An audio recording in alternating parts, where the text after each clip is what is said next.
ثم الرضا عن أبي بكر وعن عمر ثم الرضا عن أبي بكر وعن عمر ثم الرضا عن أبي بكر وعن عمر وعن علي وعن عثمان ذي الكرم مولاي صل وسلم دائما أبدا على حبيبك خير الخلق كلهم.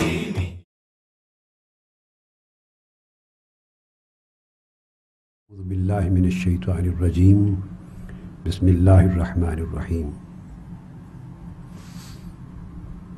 وما ينطق عن الهوى إن هو إلا وحي يوحى. صدق الله مولانا العظيم.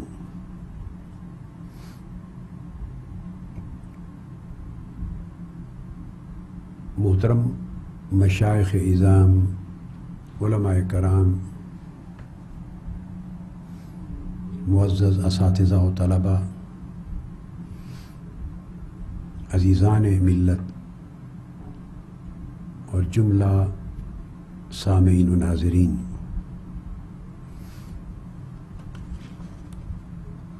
الحمدللہ تعالی ہم نے اللہ جل مجدہ کی توفیق سے کل کی نشست میں جو گزر چکی حدیث کرتاس کی وضاحت کے لیے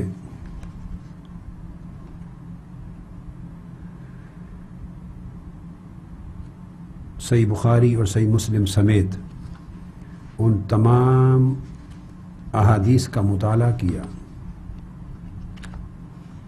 اور ان کے متون یعنی ہر ایک حدیث کے متن کا، ٹیکسٹ کا ایک ایک لفظ پڑھ کے اس کا تجزیہ کیا تھا اور اس سے اخذ اور ثابت ہونے والے جملہ اہم نکات کو شرح و بسط کے ساتھ بیان کیا اور چند حقائق جو اس سے اسٹیبلش ہوئے تمام روایات سے، جملہ صحیح اسناد سے مروی احادیث خواہ بخاری میں جتنے مقامات پر آئی ہیں ان ساروں کا مطالعہ کر کے، یا مسلم صحیح مسلم میں آئی ہیں، ایک بات تو یہ ثابت کر دی تھی کہ یہ الزام جو سیدنا فاروق اعظم رضی اللہ تعالیٰ عنہ پہ لگایا جاتا ہے اور طویل زمانے سے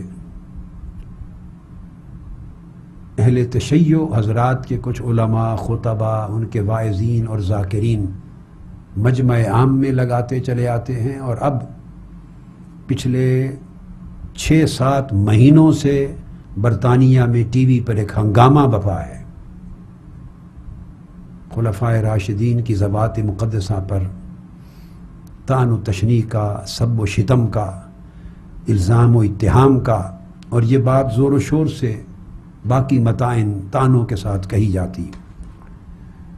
وہ یہ الزام تھا کہ معاذ اللہ جب حضور علیہ الصلوۃ والسلام نے اپنے آخری ایام مرض الوصال میں فرمایا کہ لکھنے کے لیے سامان کتابت لے آؤ،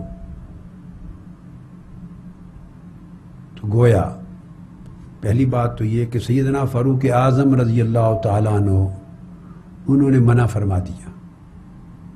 یہ الزام رد ہو گیا کہ ان کا منع فرمانا کسی روایت میں، کسی ایک روایت کی نص میں بھی موجود نہیں، ثابت نہیں۔ یہ ایک جھوٹا الزام تھا۔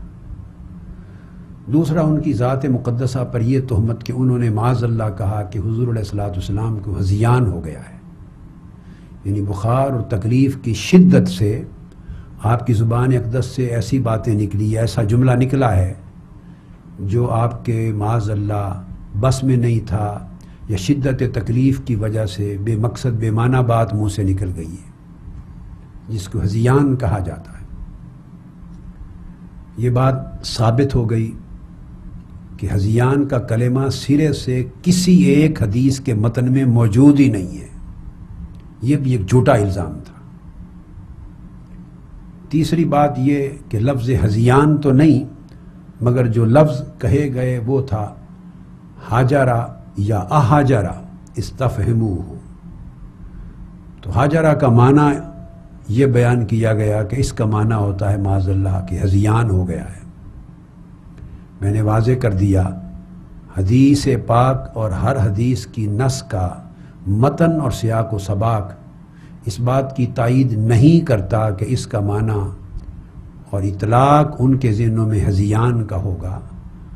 لفظ حاجرہ کے خود دو معنی ہوتے ہیں، اگر یہ حجر سے نکلا ہو تو تب اس کا معنی ہذیان ہوتا ہے، اور اگر حجر سے نکلا ہو تو حاجرہ یحجر، اس کا معنی ہے کہ شاید آقا علیہ السلام ہم سے اب جدا ہونے لگے ہیں، آپ وصال فرمانے لگے ہیں، رخصت ہونے لگے ہیں، ہمیں چھوڑ کے جا رہے ہیں۔ اسی لفظ سے لفظ ہجرت اور مہاجر نکلا ہے، تو اس کی طرف اشارہ تھا کہ آپ کا آخر وقت میں یہ فرمانا کہ لاؤ سامان کتابت تمہارے لیے کچھ وصیت لکھوا دوں، لگتا ہے کہ آقا علیہ السلام کا آخری وقت آ گیا ہے، کہیں ہمیں چھوڑ کے رخصت تو نہیں ہو رہے، یہ تشویش لائق ہوئی۔ یہ معنی قرین قیاس اور امام کرمانی نے، امام نووی نے، امام عسقلانی نے، امام قسطلانی نے، بہت سے ائمہ حدیث نے اپنی شروع میں توثیق کی ہے، لغت کے لحاظ سے بھی اور سیاق و سباق کی موافقت کے اعتبار اور مطابقت معنوی کے لحاظ سے اس معنی کی۔ اور چوتھی پانچویں بات یہ ثابت ہو گئی کہ یہ لفظ جو بھی معنی رکھتا ہو، جو صحیح معنی میں نے عرض کر دیا، مگر جو بھی معنی مراد لے لیں، یہ کلمہ سیدنا فاروق اعظم نے کہا ہی نہیں ہے۔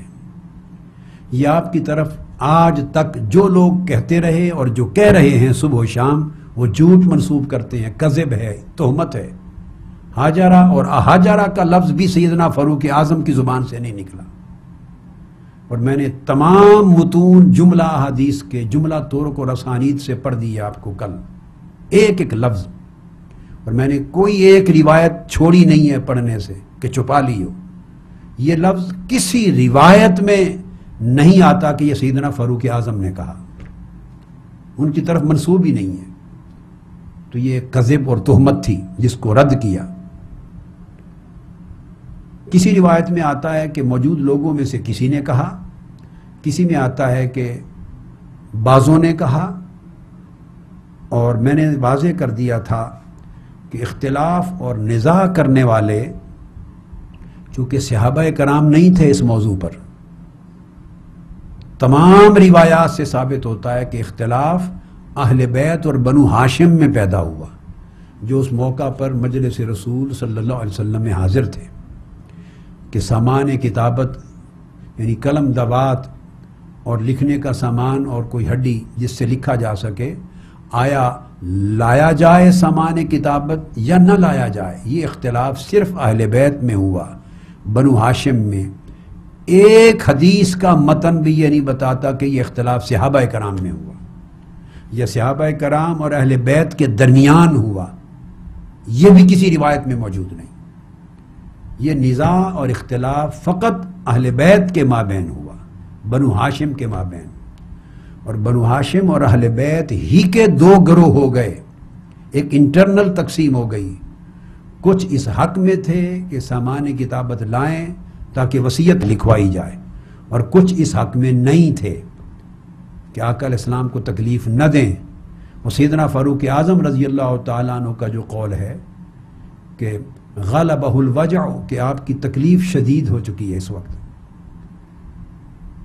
حسبنا کتاب اللہ، ہمیں اللہ کی کتاب کافی ہے، اس پر اہل بیت کے آدھے افراد نے یہی بات کہی، تو یہی بات اہل بیت کے افراد کہہ رہے ہیں تو گستاخی نہیں ہوتی، یہی جملہ بنو ہاشم کے آدھے لوگ کہہ رہے ہیں تو گستاخی نہیں ہوئی، اور مطلقاً یہی کلمات جب سیدنا فاروق اعظم نے کہے وہ گستاخی کیسے بن گئی؟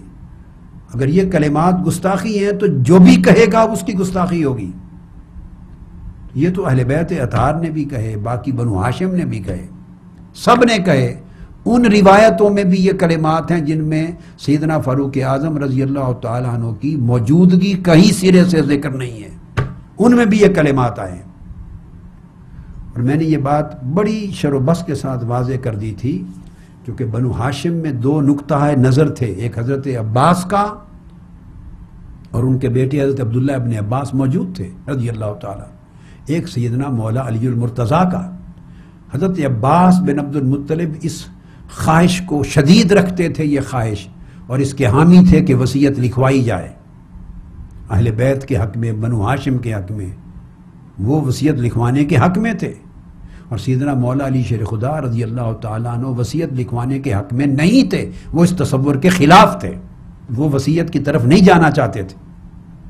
تو یہ بات واضح میں نے تمام احادیث کوٹ کر دی تھی، اہل سنت کی کتب سے بھی، خود صحیح بخاری سے بھی، اور مسند امام احمد بن حنبل اور دیگر کتب حدیث سے بھی، اور بے شمار کتب شیعہ سے بھی، اہل تشیع، جن میں اس بات کی تصریح ہے اس واقعہ کی کہ حضرت عباس نے حضرت علی شیر خدا کو کہا کہ چل کے آقا علیہ السلام سے وصیت لکھوا لیں، جس پر مولا علی شیر خدا نے انکار کر دیا اور فرمایا کہ چچا عباس نہیں، اگر جو وصیت لکھوانے کے لیے آپ جا رہے ہیں اگر آقا علیہ السلام نے نہ کر دی تو قیامت تک پھر اہل بیت کی طرف خلافت پلٹ کے نہیں آئے گی، اور خدا کی قسم میں یہ سوال آقا علیہ السلام کی بارگاہ میں نہیں کروں گا۔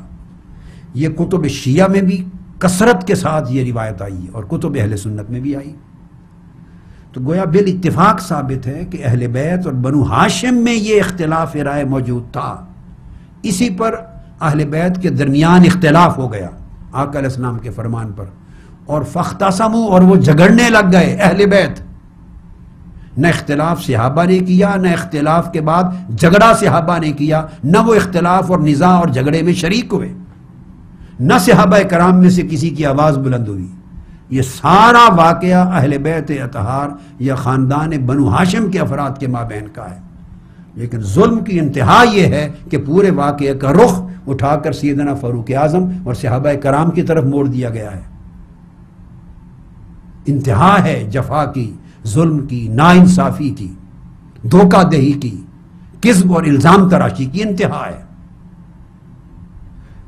اگر بھئی کسی ایک روایت اور حدیث میں، بخاری مسلم میں جہاں آیا، ایک میں بھی اگر یہ بات آ جاتی اور باقی 10 میں یہ بات نہ ہوتی تو چل میں اس کو کوئی وزن دے دیتا میں کہ ایک روایت میں تو ہے۔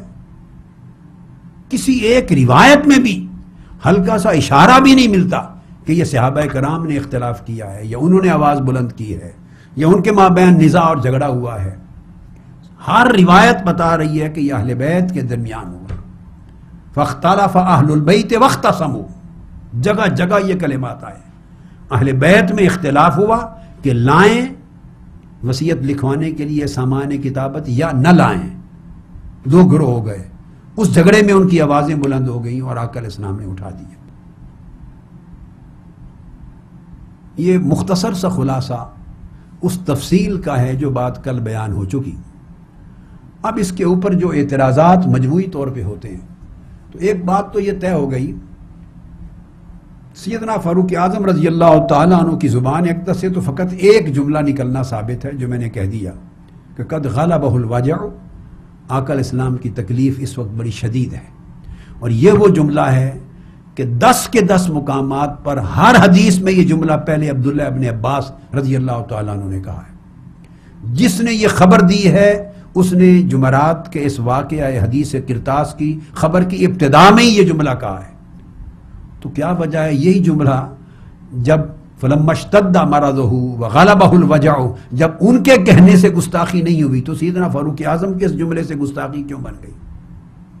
بدقسمتی ہے، ایک مائنڈ سیٹ ہے، تعصب اور عناد اور عداوت نے ایک ذہن بنا دیا ہے۔ وہی جملے اگر اہل بیت اور بنو ہاشم میں کسی سے صادر ہو جائیں تو گستاخی نظر نہیں آتی، چھپا دیا جاتا ہے، پردہ ڈال دیا جاتا ہے۔ وہ جملے صحابہ کرام اگر اسی نیک نیتی سے کمال ادب میں کہہ دیں تو بجائے ادب کے وہ بے ادبی گستاخی ٹھہرا دی جاتی ہے۔ تو یہ ایک ذہنی اختراع ہے، مائنڈ سیٹ ہے، ذہنی عداوت ہے، ایک اینک چڑھ گئی ہے خاص رنگ کی، اس لیے اس میں سفید بھی سیاہ نظر آتا ہے۔ اگر وہ اینک اتار دیں تو ہر چیز اپنی اصل حقیقت میں نمایاں ہو جاتی ہے۔ اب آج اس کے اندر اور بڑی باریک اس حدیث کی شرح کے باب میں جو اعتراضات اور متائن اٹھتے ہیں اس کا جائزہ لیتے ہیں۔ پہلا اعتراض یہ کیا جاتا ہے کہ آقا علیہ السلام نے فرمایا بلاد و سامان کتابت، تو آپ کا فرمان، ہر فرمان وحی الہی ہے، آپ کا حکم ہے، تو اس حکم کی تعمیل کیوں نہیں کی گئی؟ تعمیل نہ کرنا گستاخی۔ اس کے دو جواب ہیں۔ پہلا جواب تو میں دے چکا، وہ یہ کہ اگر آپ سمجھتے ہیں کہ اس حکم کی تعمیل نہ کرنا گستاخی ہے، معاذ اللہ استغفر اللہ، تو پھر سیدنا فاروق اعظم رضی اللہ تعالیٰ عنہ یا صحابہ کرام میں سے کوئی ایک، وہ تو اس کا مجرم نہیں بنتا تنہا۔ اگر یہ گستاخی ہے اور یہ جرم ہے تو اس جرم اور گناہ کے مرتکب سارے بنو ہاشم اور اہل بیت بھی ہیں، کیونکہ آقا علیہ السلام نے فرمایا ساروں کو اتونی بکتاب، میرے پاس لے آؤ، قلم اور دوات لے آؤ، ساروں کو کہا، جمع کے صیغہ میں۔ تمام متون اور حدیث کی تمام طرق سے یہ ثابت ہے کہ آپ نے سارے اہل مجلس کو کہا، اور قریب ترین صبح و شام بیٹھنے والے اہل بیت نبوی اور بنو ہاشم تھے۔ اگر سیدنا فاروق اعظم کو کہا ہوتا یا کسی اور صحابی کو نام لے کر کہا ہوتا تو الزام کی کوئی جواز بھی بنتا تھا۔ آپ نے تو سب سے کہا، تو سیدنا فاروق اعظم پر الزام کیسے بن گیا؟ اگر وہ نہیں لائے تو صحابہ کرام کو چھوڑ دیجئے، اہل بیت کیوں نہیں اٹھ کے لے آئے؟ بنو ہاشم کیوں نہیں لے آئے؟ خود سیدنا مولا علی شیر خدا کیوں نہیں جا کر لے آئے؟ جبکہ کتب حدیث میں آتا ہے کہ آخری ایام میں وہ آقا علیہ السلام سے جدا ہی نہیں ہوئے، آپ کے ساتھ رات دن رہتے تھے، اور لکھنے پڑھنے کا کوئی حکم ہوتا کام وہی انجام دیتے تھے۔ تو ذمہ داری تو مولا علی شیر خدا کی تھی۔ فاروق اعظم رضی اللہ تعالیٰ عنہ نے تو کسی کو پکڑا تو نہیں نکلنے سے، نہ ہاتھ تھامے ہیں، نہ باہر جانے سے روکا ہے۔ انہوں نے کیا کیا ہے؟ پورے بنو ہاشم اہل بیت بیٹھے ہیں، اگر حکم تھا سب کو مشترکہ تو کس چیز نے روکا؟ کیوں نہیں لے آئے؟ یہ گناہ پھر سب پر جائے گا معاذ اللہ۔ اور میں نے کل یہ حدیث بھی کوٹ کر دی تھی مسند احمد بن حنبل سے، اور کتب شیعہ سے بھی اس کو بیان کر دیا تھا کہ سیدنا مولا علی شیر خدا خود فرماتے ہیں کہ آقا علیہ السلام نے مجھے فرمایا، انڈیویجولی، اسپیسیفکلی، ایکسکلوسیولی نام لے کر فرمایا کہ علی جا کے قلم دوات لے آؤ، میں ایک وصیت لکھوانا چاہتا ہوں تاکہ امت بعد میں گمراہ نہ ہو۔ ایک مقام پر مولا علی شیر خدا خود فرماتے ہیں، اور میں نہیں لینے گیا قلم دوات، اس خطرے سے کہ حالت آپ کی دیکھ کر خیال گزرا کہ کہیں میں باہر جاؤں اور پیچھے وصال نہ ہو جائے، روح اقدس قفس انصری سے پرواز نہ کر جائے۔ تو میں نے عرض کیا یا رسول اللہ زبانی فرما دیں، میں یاد کر لوں گا۔ اور میں نے یہ واضح کر دیا تھا کہ دو امکانات ہو سکتے ہیں، حدیث ثابت ہے کتب سنہ اور کتب شیعہ دونوں میں، کہ مولا علی شیر خدا کو نام لے کر حکم فرمایا اور آپ خود روایت کر رہے ہیں لے اور آپ نہیں لینے گئے، یا تو یہ واقعہ جو آپ نے فرمایا اسی حدیث کرتاس سے متعلق ہو سکتا ہے، اسی دن کا واقعہ ہے جمعرات کا، کہ اس میں آپ نے تصریح کر دی کہ جو فرمایا تھا قلم دوات لے آؤ یہ اسپیسیفکلی مجھے کہا تھا۔ اگر تو واقعہ اسی دن کا ہے تو پھر ذمہ دار مولا علی شیر خدا بنتے، اور اگر وہ ذمہ دار بنے تب بھی میں یہ واضح کہہ رہا ہوں کہ یہ عمل گستاخی نہیں بنتا، اس کی وضاحت آج کرتا ہوں، بلکہ یہ کمال درجے کا ادب بنتا ہے، محبت بنتی ہے، رقت قلب بنتی ہے، حضور کی تکلیف کی شدت کا احساس بنتا ہے، وفاداری بنتی ہے۔ خواہ فاروق اعظم کا معاملہ ہو، خواہ سیدنا علی شیر خدا کا معاملہ ہو رضی اللہ تعالیٰ۔ اور اگر یہ واقعہ اس دن کا نہیں جب آپ کو فرمایا اس کے بعد کا ہے تو یقیناً وصال سے کچھ لمحات پہلے کا ہوگا، چونکہ ان کو خیال گزرا اگر میں باہر گیا تو شاید وصال نہ ہو جائے، اس کا مطلب ہے بالکل وہ حالت تھی کہ وصال عین قریب تھا، اس کا مطلب ہے یہ جمعرات سے بھی بعد کا واقعہ ہے۔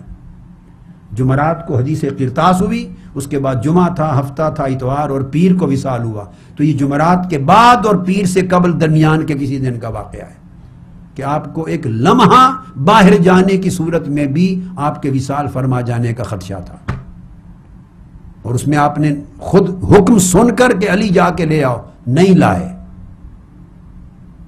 اگر بعد کا واقعہ ہے تو اس میں تصریحاً آپ کو حکم تھا اور آپ نہیں لائے.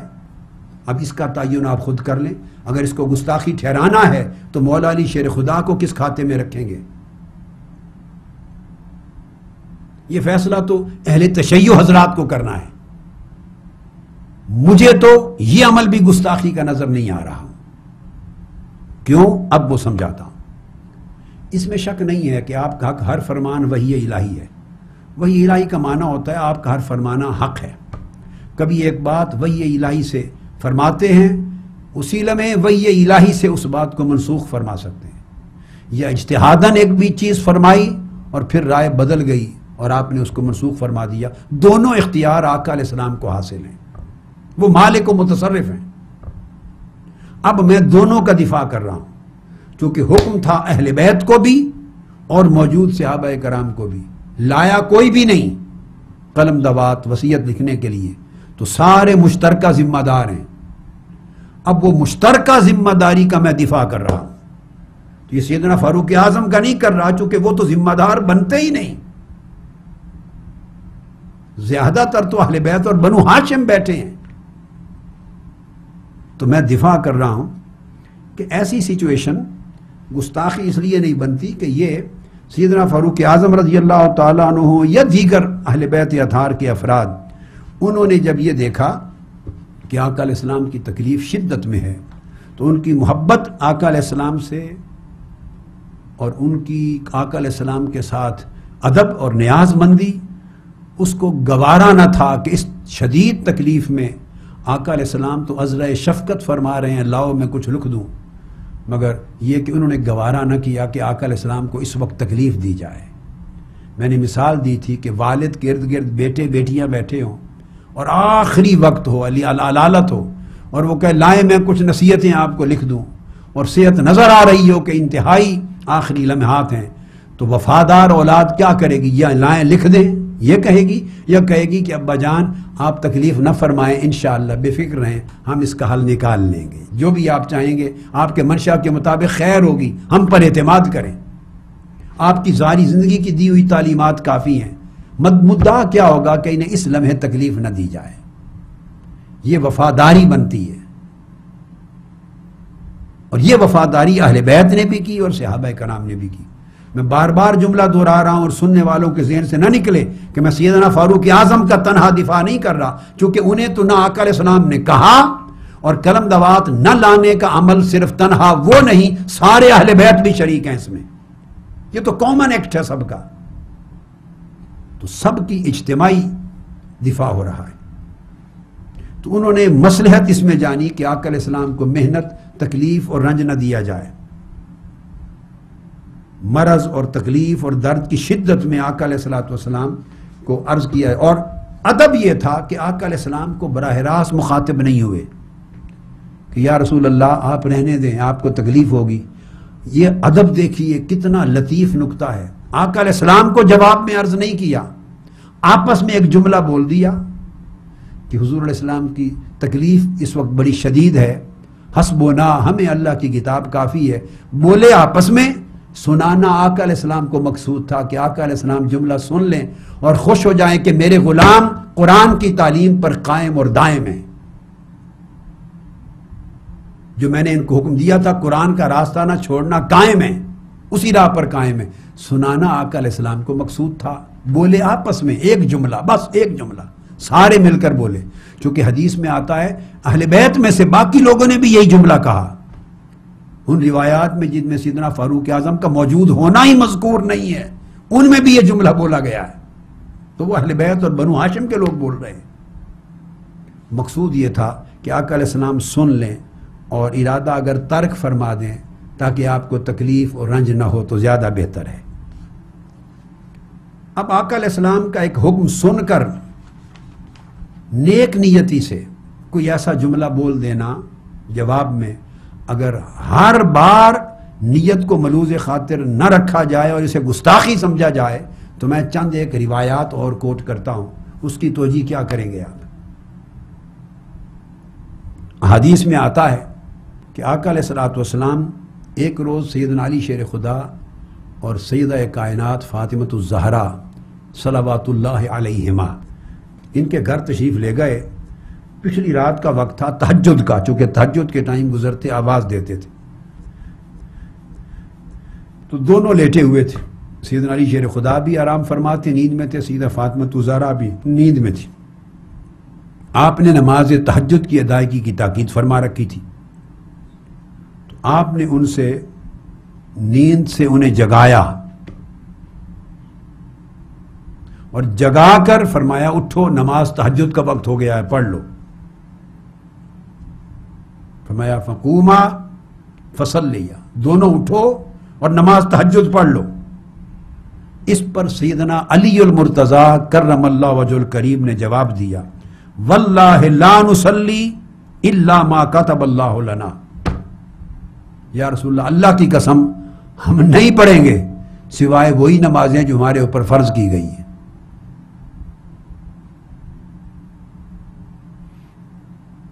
اب جملہ یہ بول دیا اور پھر انہوں نے آگے جواب میں کہا انما انفسنا بید اللہ، ہماری جانیں اللہ کے ہاتھ میں ہیں، وہ توفیق دیتا تو ہم اٹھ کے پڑھ لیتے، اللہ کو منظور نہیں تھا.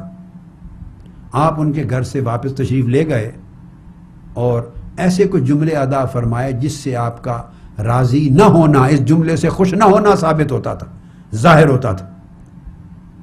اس پر یہ آیت کریمہ بھی اتری وَكَانَ الْإِنسَانُ أَكْثَرَ شَيْءٍ جَدَلًا. اب جو بات بتانا چاہتا ہوں یہ سارا سن کر آقا علیہ الصلوۃ والسلام نے اس کے بعد بھی ان پر ملامت نہیں کی، ملامت نہیں کی، ورنہ کوئی سخت کلمات ارشاد فرماتے. اب واقعہ تو اتنا ہے حدیث میں. اب مجھے بتائیے آقا علیہ السلام کے فرمان کے بعد کہ اٹھو تہجد پڑھ لو، اس کے بعد جو جواب سیدنا مولا علی شیر خدا نے دیا ہے، یہ وہ جواب زیادہ سخت ہے یا قد غلبہ الوجع حسبنا کتاب اللہ، یہ جواب زیادہ سخت ہے؟ بولیے کون سا جواب سخت ہے؟ جبکہ وہ جواب اس میں اہل بیت بھی شریک ہوئے ہیں، بنو ہاشم بھی شریک ہوئے ہیں، مشترکہ جملہ ہے. یہ تنہا سیدنا مولا علی المرتضیٰ نے کہا ہے کہ ہماری جانوں کا مالک اللہ ہے، وہ توفیق دیتا تو پڑھ لیتے، ہم وہی جو فرض ہے وہ پڑھیں گے، نہیں اٹھیں گے. بس واقعہ کچھ نہیں بتاتا. مگر میں نے اپنے اس سلسلہ خطابات میں ایک بات کہی تھی کہ دین ایمان، اسلام کے اندر ایمان کی بنیاد ایمان بالغیب پر ہے. کچھ ادب کی لیمٹس ہیں، احترام کی ہیں، تعظیم کی ہیں، حسن ظن کی ہیں، حسن اعتماد کی ہیں. ان کے ایمان، عدالت، تقوی، پرہیزگاری، صدق اور صداقت پر ایک کامل ایمان رکھتے ہیں اور پھر توجیہ کرتے ہیں ان کے اعمال کی اور اقوال کی. اگر یہ لحاظ اور پاس ادب نکال دیا جائے، ادب اور لحاظ ہٹ جائے تو بے حیائی آ جاتی ہے، اور بندہ بے لحاظ بے حیا ہو کر اگر ان کے جملوں کی تعبیر کرنے لگے تو کچھ بھی نہ بچے دین اسلام میں، نہ اہل بیت اطہار کا کچھ بچے، نہ صحابہ کرام کا کچھ بچے. یہ نہیں کہ آپ اہل سنت پر ہنسیں گے، خدا جانے دنیا اہل بیت اطہار کے بارے میں پھر کیا کچھ کہے گی، کچھ بچتا ہی نہیں. بنیاد یہ ہے کہ پہلے ایک تصور قائم ہوتا ہے کہ آقا علیہ السلام کے تربیت یافتہ، صحبت کے فیض یافتہ، آقا کے مکتب و مدرسہ سے تعلیم براہ راست پانے والے اور 23 برس تک حضور کی صحبت میں رہ کے قربانیاں جانثاریاں کر کے سیکھنے والے، ان کے ایمان پر اعتماد ہو، ان کی عدالت پر اعتماد ہو، ان کے تقوی پر اعتماد ہو، صدق اور اخلاص پر اعتماد ہو، اور اعتماد ہو کہ وہ غلط بات کہنے والے نہیں، وہ سچے لوگ ہیں اور سچے ایمان والے ہیں. جب یہ ادب ہوتا ہے، احترام اور یقین اور ایمان ہوتا ہے، اس سے ایک حیا قائم ہوتا ہے. پھر ایسا کوئی واقعہ، کوئی جملہ سامنے آ جائے تو آدمی پازیٹیو تعبیر کرتا ہے. ہر بات اور ہر جملے اور ہر واقعے کی تعبیر کے دو رخ پاسبل ہو سکتے ہیں، پازیٹیو بھی، نیگیٹو بھی. اگر حیا اور ادب کے ساتھ کریں تو آپ کو 10 توجیحات پازیٹیو مل جائیں گی، اور حیا اور پاس ادب کو پھینک دیں اٹھا کر تو جو واقعہ چاہیں میرے سامنے لے آئیں، اس کی نیگیٹو توجیح نکال کے دے دی جائے گی آپ کو. جو واقعہ لے آئے نیگیٹو توجیح مل جائے. کس بات کی منفی توجیح انسان نہیں کر سکتا؟ بتائیے مجھے. ہر واقعہ کی منفی توجیح ہو سکتی ہے. اگر حیا کے بغیر، ادب کے بغیر، لحاظ کے بغیر ذہنوں میں ایک پہلے سے موجود جو ادب ہے، احترام ہے نسبت مصطفی کا، صحبت مصطفی کا، یا صحابیت کا یا خانوادہ نبوت کا، اگر یہ حیا نکال دیا جائے تو پھر جو چاہیں تعبیر کرتے پھریں۔ صرف فرق یہ ہے کہ اہل سنت کا طریق یہ ہے، کوئی واقعہ ہو جائے خواہ کسی صحابی سے اور خواہ اہل بیت اطہار میں سے کسی فرد سے، یا کوئی قول ثابت ہو جائے بشرطے کہ روایت صحیح ہو، خواہ کسی صحابی کا خواہ اہل بیت پاک میں سے کسی ایک فرد کا، تو اہل سنت کا ایمان یہ ہے کہ ان پر واجب ہے کہ وہ اس کی مثبت تعبیر کریں، اس کی مثبت تعویل کریں، اس تصور کے تحت کہ وہ بدنیت نہیں تھے، وہ غلط کار نہیں تھے، وہ منفی سوچ والے نہیں تھے۔ یہ آلریڈی پریزمپشن ہے۔ آپ کہیں پریزمپشن کیوں؟ اسی پریزمپشن کا نام بابا ایمان ہے۔ الذین یؤمنون بالغیب، جو بن دیکھے ایمان لاتے ہیں۔ آپ نے ایک پریزمپشن قائم کر لی ہے کہ ایک اللہ ہے، وحدہ لا شریک ہے۔ نہ آپ نے اللہ کو دیکھا ہے، نہ کبھی دیکھنا ہے مرنے سے پہلے قیامت تک، قیامت کے دن جا دیکھیں گے۔ نہ دیکھا، نہ اس کو سنا، نہ وہ چکھنے کی چیز، نہ سونگنے کی چیز، نہ سننے کی چیز، نہ چھونے کی چیز، نہ وہ چیز، ہر شے سے پاک۔ سٹل آپ مانتے ہیں، کیوں؟ پاس ہے، ادب ہے زبان مصطفیٰ کا۔ آقا نے فرما دیا اللہ ہے، دیٹس اٹ۔ اور جنہوں نے کہا کہ ہم نہیں مانتے اللہ کو جب تک آنکھوں سے نہ دیکھ لیں، وہ کافر ہو گئے قوم موسیٰ میں۔ لن نؤمن لک حتی نر اللہ جہرتن، جب تک خود نہ دیکھ لیں گے نہیں مانیں گے۔ تو پھر تو حد ہی کوئی نہیں، ایمان تو بچتا ہی نہیں ہے۔ آقا علیہ السلام نے کہہ دیا جبرائیل آئے، یہ قرآن نازل ہوا، پاس ادب ہے، مان گئے، بس اس سے آگے بات کی جائے گی، بھئی یہ بات قرآن میں ہے، یہ قرآن میں ہے، یہ قرآن میں ہے۔ اس پر بحث ہوگی کہ اس کا معنی کیا ہے، کیوں نازل ہوئی، کس کے حق میں نازل ہوئی، اطلاق کیا ہے، تفسیر کیا ہے، تعویل کیا ہے، یہ بحث ہو سکتی ہے۔ مگر یہ بحث نہیں ہو سکتی کہ یہ جو بات قرآن میں لکھی ہے یہ قرآن ہے ہی نہیں یا ہے۔ یہ بحث کوئی نہیں کر سکتا۔ جس نے یہ کہہ دیا کیا یہ آیت قرآن کی ہے، وہ کافر ہو گیا۔ تو ایک لیمٹس ہیں، ایک لیمٹس ہیں، ہر چیز میں لیمٹس ہیں۔ ملائکہ نہیں دیکھے، فرمان مصطفیٰ ایک پاس ادب ہے، مان لیا۔ جنت دوزخ نہیں دیکھی، قرآن نے بتا دیا، مان لیا۔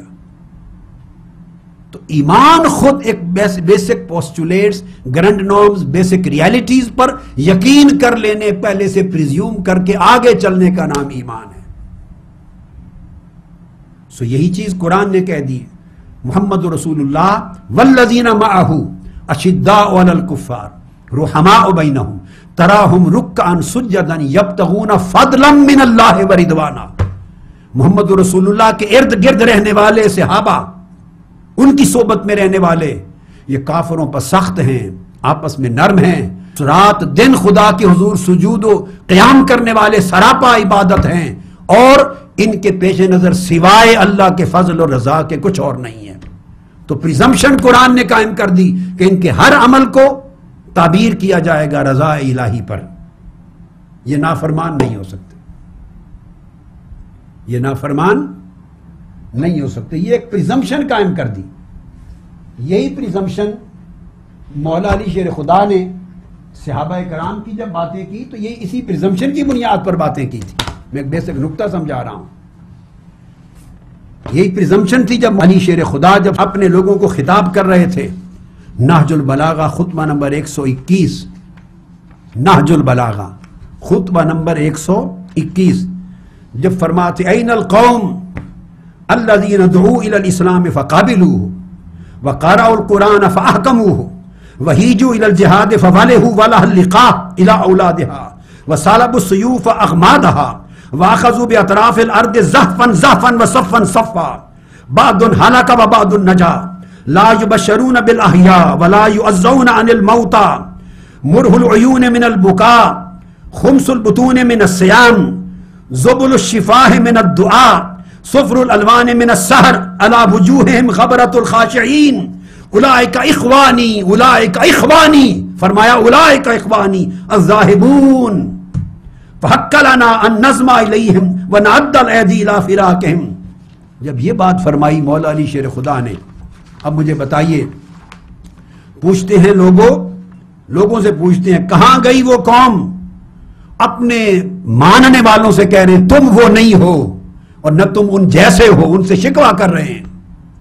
وہ لوگ کہاں گئے وہ میرے ساتھی، وہ لوگ جنہیں اسلام کی طرف دعوت دی گئی تو انہوں نے قبول کر لیا۔ اب میں پریزمپشن بتا رہا ہوں کہ صحابہ کرام کے بارے میں عمومی اعتقاد کیا ہونا چاہیے، مولا علی شیر خدا سے سیکھیے، نہج البلاغہ سے۔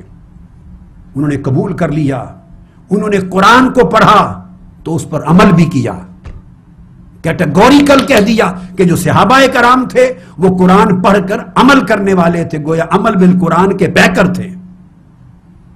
جہاد کے لیے انہیں ابھارا گیا تو وہ شوق سے بڑھے، جیسے دودھ دینے والی اونٹنیاں بچوں کی طرف بڑھتی ہیں انہیں دودھ پلانے کے لیے۔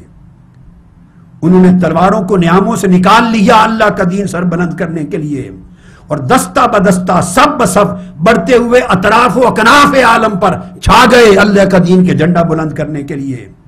ان میں سے کچھ رخصت ہو گئے، کچھ بچ گئے، مگر افسوس ان میں سے بچ جانے والے زندہ رہنے والوں کو مبارکباد نہیں دے سکتے، چونکہ وہ شہید ہونے کو بہتر جانتے تھے، اور جو شہید ہو گئے ان پر تعزیت نہیں کر سکتے، اس لیے کہ وہ زندہ رہنے میں وہ اس کی بجائے شہادت کو جو شہید ہو گئے انہیں کامیاب تصور کرتے تھے، ان کی تعزیت نہیں۔ اور پھر فرماتے ہیں خدا کی قسم ان کی آنکھیں اللہ کے خشوع اور خضوع میں خوف میں رونے والی تھی، رو رو کے سفید ہو گئیں، روزوں کے باعث وہ پیٹ ان کے لاخر ہو گئے، دعا کر کر کے، التجا کر کر کے، مناجات کر کر کے ان کے ہونٹ خشک ہو گئے، جاگ جاگ کر ان کے رنگ زرد ہو گئے، عاجزی فروتنی کرنے کے ساتھ ان کے چہرے وہ خاک آلود رہتے تھے۔ اور لوگوں خدا کی قسم وہ صحابہ جن کی بات کر رہا ہوں وہ میرے بھائی تھے، وہ میرے بھائی تھے جو دنیا سے گزر گئے۔ اب مولا علی شیر خدا کا میں آپ کو کنسپٹ بتا رہا ہوں کہ جب ذہن میں ایک کنسپٹ مولا علی شیر خدا ذہنوں میں یہ بات جما رہے ہیں کہ صحابہ کرام کی جماعت کا مقام کیا تھا۔ اگر آپ یہ تصور رکھیں گے آج جیسے پھیلایا جا رہا ہے کہ حضور کے وصال کے بعد کل 4 صحابی بچ گئے، باقی سب مرتد اور مناظ اللہ منافق ہو گئے، حضرت سلمان فارسی، حضرت ابو ذر غفاری، حضرت عمار بن یاسر اور حضرت مقداد، کل 4 بچ گئے۔ خدا کے بندو اگر یہ 4 بچے تو مولا علی شیر خدا اتنا تردد ان 4 آدمیوں کی شان بیان کرنے کے لیے کر رہے ہیں؟ یہ 4 بندوں کے ایک گروپ کی شان ہے۔ کوئی پوچھے کہ کس چیز کا فخر کر رہے ہیں آپ، اتنے لمبے اوصاف 4 بندوں کے؟ اور 4 بندوں کو قوم کہا جاتا ہے۔ قوم ہزاروں افراد پہ مشتمل لوگوں کو کہتے ہیں، 1000 افراد کو۔ تو ورنہ مولا علی شیر خدا ان 4 کا نام لے کر کہتے کہ وہ 4 نفوس ایسے تھے، وہ 4 بندے ایسے تھے، وہ 10 لوگ ایسے تھے، وہ 11 بندے ایسے تھے، پھر گنتی کے لوگ کہتے۔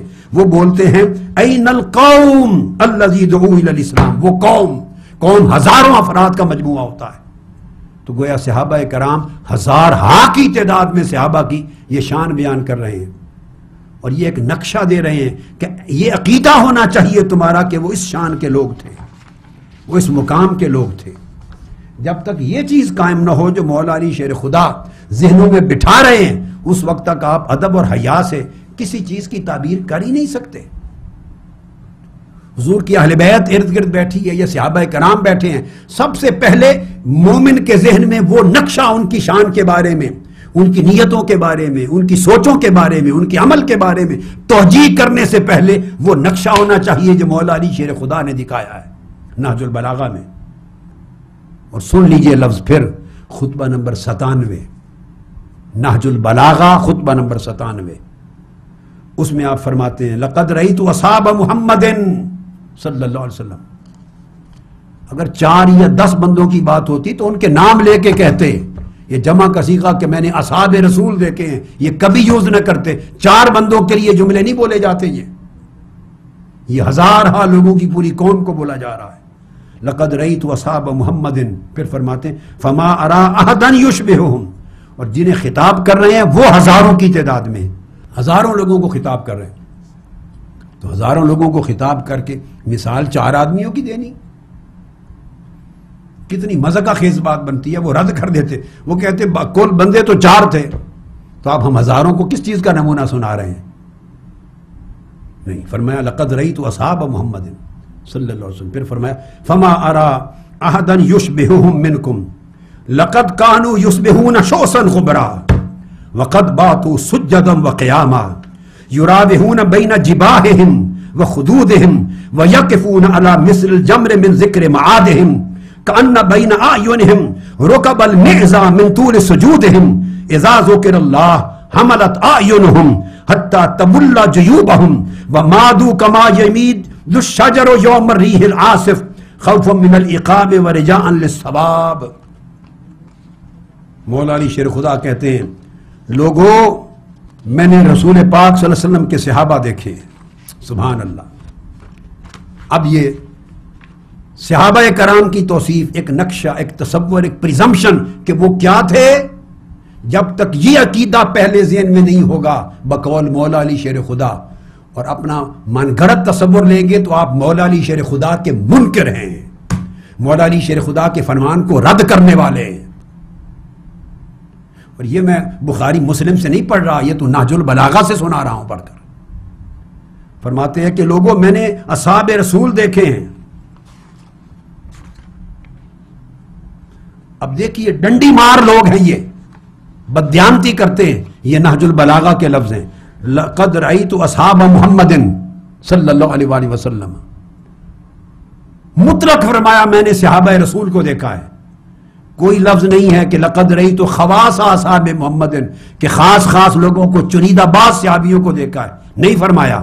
تو جو لوگ مولا علی شیر خدا کے کلام میں تحریف کرنے سے نہیں گھبراتے وہ رسول اللہ کے دین میں تعریف کیوں نہیں کریں گے؟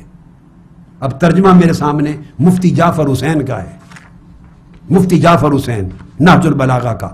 میں نے عبارت پڑھی ہے جو ایران کی مطبوعہ نہج البلاغہ یا مصر کی مطبوعہ ایرانی عبارت میں نے اصل پڑھی ہے.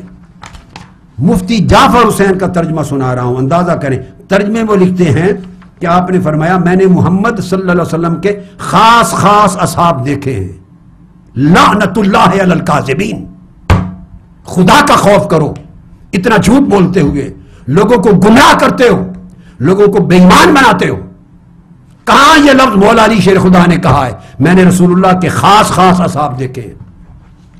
مولا علی شیر خدا کو جھٹلا رہے ہیں آپ اس قوم کو ورخلانے کے لیے، گمراہ کرنے کے لیے. اگر مولا علی شیر خدا نے کہا ہوتا رأیت بعض اصحاب محمد، رأیت خواص اصحاب محمد کہ میں نے اصحاب محمد میں سے بعضوں کو دیکھا ہے یا خاص خاص کچھ لوگوں کو دیکھا ہے اصحاب سے، اگر یہ وہ کہتے تو ترجمہ کرتے تم اچھا لگتے. یہ ترجمہ نہیں ہے، خیانت ہے، بددیانتی ہے، بے ایمانی ہے. اب پرابلم کیا ہے؟ عام شیعہ آدمی اس کو کیا پتا کہ نہج البلاغہ کی اصل عبارت کیا ہے؟ اس نے تو ترجمہ ہی پڑھنا ہے نا. اور مترجم نے خاص خاص کا لفظ اپنے پاس سے جڑ دیا ہے. مولا علی شیر خدا نے جو نہیں کہا اپنی طرف سے اضافہ کر دیا. وہ سمجھے گا شاید مولا علی شیر خدا نے بھی یہی بات کہی ہے. یہ تو آج میں نے پردہ اٹھایا، کھولا. وہ کہتے ہیں لقد رأیت اصحاب محمد، جمیع صحابہ کی بات ہو رہی ہے، کوئی چند یا خاص خاص کی بات نہیں کی. آپ ترجمے میں خاص خاص لگا رہے ہیں. اس سے پتا چلا کہ مولا علی شیر خدا کے عقیدے سے ہٹ کر نیا عقیدہ گھڑا گیا ہے. خاص خاص بنائے گئے ہیں، بقایا کو رد کیا گیا ہے. وہ سب صحابہ کی تعریف کرتے تھے، آپ چند ایک کو آپ نے چن لیے، مولا علی شیر خدا کی بات کو رد کر دیا. اور پھر فرماتے فما ارا احدا منکم یشبہ، اور مجھے تم میں سے کوئی ایک بھی ان جیسا نظر نہیں آتا. وہ اس حال میں صبح کرتے تھے کہ ان کے بال عبادت کر کر کے بکھرے ہوئے ہوتے، ان کے چہرے خاک آلود ہوتے، وہ ساری ساری رات سجود و قیام میں کاٹ چکے ہوتے. اس عالم عبادت میں کبھی ان کی پیشانیاں سجدے میں ہوتی، کبھی ان کے رخسار زمین پر ہوتے، اور حشر کی اور قیامت کی یاد کر کے اس طرح تڑپتے جیسے انگاروں پر کھڑے ہوئے ہوں. لمبے سجدوں کی وجہ سے ان کی پیشانیوں پر بکریوں کے گھٹنوں کی طرح نشان پڑ گئے تھے. جب ان کے سامنے اللہ کا ذکر آ جاتا ان کی آنکھیں بارش کی طرح برس پڑتی تھیں، جہاں تک کہ ان کے گریبانوں کو بھگو دیتی تھیں.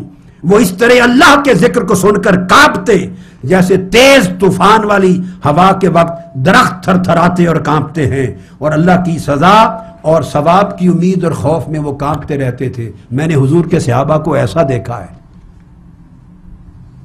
اب یہ جو مولا علی شیر خدا کے کلمات میں نے آپ کو بتائے، کیا مطلب ہے اس کا؟ یہ مولا علی شیر خدا جو میں نے آپ کو لفظ بولا، ایک پریزمپشن دے رہے ہیں کہ صحابہ کرام کے بارے میں سب سے پہلے یہ عقیدہ رکھو، سب سے پہلے یہ کنسپٹ رکھو، پھر جب اور یہی اہل بیت اطہار کے بارے میں بھی رکھو۔ جب یہ عقیدہ رکھیں گے تو پھر ان کی بات اور واقعہ جب پڑھیں گے تو توجیہ پازیٹیو ہوگی، مثبت توجیہ آپ کر سکیں گے، ورنہ تخریبی ذہن ہوگا تو منفی توجیہ ہوگی۔ اب جو بات میں نے کی، مولا علی شیر خدا نے جواب دیا تو انکار کر دیا نا اٹھنے سے کہ تہجد کے لیے نہیں اٹھتے۔ اب چونکہ ذہن منفی نہیں ہے ہمارا مولا علی شیر خدا کی شان میں، سو ہم اس کی مثبت توجیہ کریں گے۔ اور آقا علیہ السلام چونکہ نگاہ پیغمبر سے دیکھتے ہیں اس لیے ملامت نہیں کیا۔ ممکن ہے علیل ہوں، ممکن ہے اس وقت بیمار ہوں، صحت اچھی نہ ہو، یا وقت تہجد اتنا تھوڑا رہ گیا ہو فجر کا وقت کہ شاید کسی بشری عارضے کی وجہ سے اس وقت تہجد کے لیے اٹھ کے تیاری کرنا ممکن نہ ہو۔ سو پازیٹیو توجیہ کے 100 راستے نکالیں گے آپ تاکہ شان میں گستاخی نہ ہو۔ کیوں کہ آقا علیہ السلام نے ملامت نہیں کی۔ اگر آقا علیہ السلام کو معلوم ہوتا کہ یہ میری گستاخی کی، میری بات کو رد کیا، آپ سخت جملہ کوئی فرما دیتے۔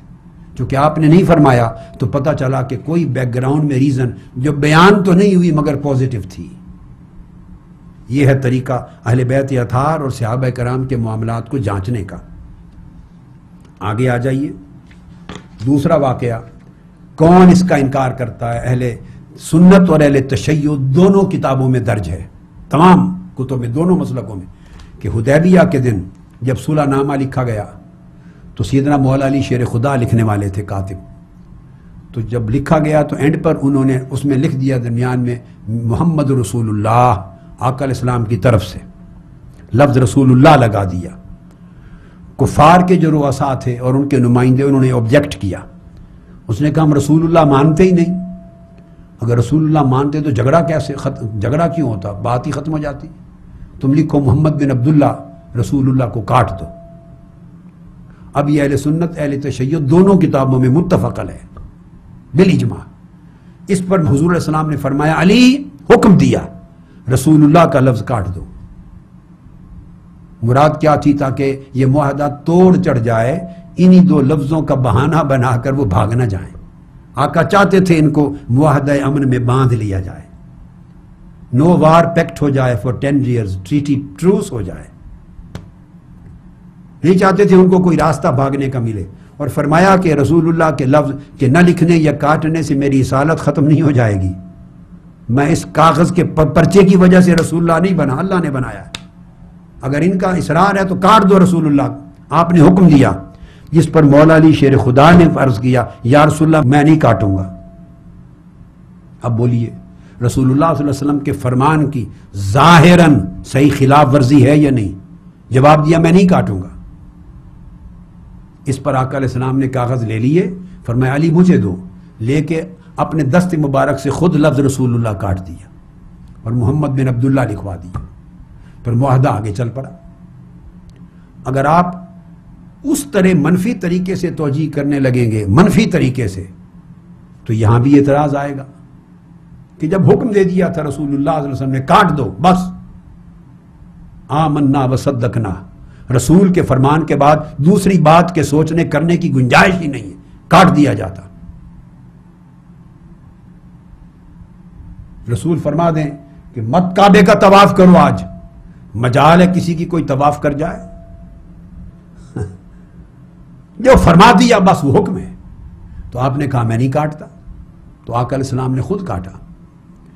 اب یہ توجیہ منفی بن جائے گی اگر آپ کو حیا نہ رہے پہلے، اور آپ اوپن مائنڈڈنس کے ساتھ، ایک سیکولر مائنڈ کے ساتھ، کریٹیکل مائنڈ کے ساتھ، جیسے واسطہ ہی نہیں ہے کسی سے، اور ایک بالکل کریٹیکل ایک آبزرور بن کے، ایک اخبار نویس، ایک جرنلسٹ بن کر، مغربی دنیا کے جرنلسٹ اس طرح بن کر، جس طرح آپ سوچنے لگ گئے ہیں صحابہ کرام کے بارے میں، کوئی مولا علی شیر خدا کے بارے میں سوچے تو کہے گا اچھا یہ ایسے لوگ تھے کہ اپنے رسول کا حکم بھی نہیں مانتے تھے، جو بات اپنے دل میں آئی اس کو مانتے تھے۔ ہم کہیں گے نہیں ایسے نہیں تھے. اب نہ کرنے کے باوجود گستاخی نہیں ہے کیونکہ نیت کو دیکھیں گے. نیت نافرمانی کی نہیں تھی مولا علی شیر خدا کی. جو کہا میں نہیں کاٹوں گا وہ غیرت ایمانی بول رہی تھی, بے ادبی نہیں تھی. اس لیے آقا السلام ناراض نہیں ہوئے کہ ٹھیک ہے علی نے میری بات نہیں مانی مگر غیرت ایمانی کی وجہ سے نہیں مانی, میں خود کاٹ دیتا ہوں. ان سے خفا نہیں ہوئے. یہ نہیں فرمایا چھوڑ دو میں کسی اور سے لکھواتا ہوں. غیرت ایمانی پہ نگاہ کی تو گویا پوزیٹو رخ دیکھ لیا, نیگیٹو نہیں دیکھا. تو نیگیٹیوٹی ہے نہیں ہے نیگیٹیوٹی. غیرت ایمانی بول رہی تھی, آقا علیہ السلام خوش ہو گئے. یہی غیرت ایمانی سیدنا فاروق اعظم کی بولی جب کمزور شرطیں ہونے لگیں. اب دیکھیے یار لوگ جب اعتراض کرتے ہیں تو اسی حدیبیہ میں سیدنا فاروق اعظم کو پکڑ لیتے ہیں اور مولا علی شیر خدا کو چھوڑ دیتے ہیں. یہ کیا یک طرفہ تماشا ہے. جب سیدنا فاروق اعظم نے آ کے پوچھا تھا یا رسول اللہ کیا دین اللہ کا اسلام سچا دین نہیں, کیا آپ اللہ کے سچے رسول نہیں, کیا ہم حق پر نہیں؟ آقا علیہ السلام نے ہر ایک کے جواب میں فرمایا ہاں ہیں. تو پوچھا تھا تو پھر اتنی کمزور شرائط پر مسالت اور معاہدہ کیوں ہو رہا ہے یا رسول اللہ؟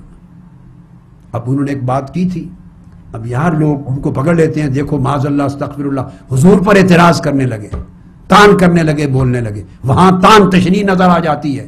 اور جب مولا علی شیر خدا کہتے ہیں میں نہیں کاٹتا نام, اس وقت تان تشنیع نظر نہیں آتی. بابا ان کا نہ کاٹنا یہ بھی منفی نہیں ہے, ادب ہے, کمال ادب ہے کہ میرا قلم یا رسول اللہ کا لفظ کاٹنا گوارا نہیں کرتا. یہ علی کا تقاضا ادب ہے. اور جب وہ بولتے ہیں وہ عمر فاروق رضی اللہ تعالیٰ عنہ کا تقاضا ادب ہے کہ ہوں رسول شہنشاہ کائنات ہوں, جن کے قدموں کے بوسے عرش لیتا ہو, جن کے ایک جلوے کو قدسیان فلک ترستے ہوں, جن کی انگلی کے اشارے سے چاند ٹکڑے ہوتا ہو, جن کے ہاتھ اٹھانے سے ڈوبا سورج پلٹ آتا ہو, جنہیں سجدے کرنے کے لیے پتھر اور درخت زمینوں کو چیر کے آگے آتے ہوں. غیرت ایمانی کا سوال تھا یا رسول اللہ کیا آپ اللہ کے سچے رسول ہیں, ہم دین حق پر ہیں, اتنی کمزور شرائط پر کیوں؟ متوجہ کا غیرت ایمانی. آقا علیہ السلام ان سے بھی ناراض نہیں ہوئے, دیکھ رہے تھے کہ وہاں علی کی غیرت ایمانی بول رہی تھی کہ میں نہیں کاٹتا, غیرت ادب, یا عمر کی غیرت ایمانی بول رہی ہے کہ یار اتنی کمزور شرطیں کیوں؟ تو فرمایا عمر آج سمجھ نہیں آئے گی, سال گزرنے دو پتہ چل جائے گا, کمزور شرطیں ہی طاقتور بن جائیں گی. جو میں دیکھتا ہوں وہ آپ نہیں دیکھتے. بھئی یہ اسی طرح کی باتیں ہیں جب اللہ رب العزت نے فرمایا اذ قال ربک للملائکۃ انی جاعل فی الارض خلیفہ, فرشتوں سے کہا میں زمین میں خلیفہ بنانے والا ہوں. تو فرشتوں نے سوال کیا تھا اتجعل من یفسد فیہا ویسفک الدماء ونحن نسبح بحمدک ونقدس لک, باری تعالیٰ ایسے کو خلیفہ بنا رہا ہے جو زمین میں خون خرابہ کرے گا. تو کیا اس جملے سے ملائکہ کو گستاخان خدا ٹھہرائیں گے؟ وہ گستاخ تھے؟ جواب ہے نہیں. کیوں نہیں؟ اس لیے کہ وہ معصوم ہیں. ملائکہ پر سب کا ایمان ہے, معصوم ہے, معصوم گستاخی نہیں کر سکتا. تو پھر آپ نے توجیہ کی نا ان کے سوال کی, وہ گستاخی نہیں, وہ استفسار تھا, استفہام تھا, دریافت احوال تھا. اپنے سوال کو اللہ کے حضور کمال ادب سے پیش کر کے حقیقت کو سمجھنے کے لیے تھا. تو پازیٹو رخ کی طرف جاتے ہیں, یہ ایمان ہے, پازیٹو رخ کی طرف جانا. اے میرے شیعہ حضرات کے جو بچے ہیں اور بچیاں ہیں اور عزیزان محترم, سمجھیں یہ ملا اور واعظ لوگ اس اپنے پیٹ کے دوزخ کو ٹھنڈا کرنے کے لیے, مال کمانے کے لیے تمہیں اور اہل سنت کو لڑاتے ہیں. یہ فساد ڈال کر دکان چمکاتے ہیں, امت میں پھوٹ ڈال کر اپنا کاروبار بناتے ہیں. بچو ایسے فتنہ گر لوگوں سے.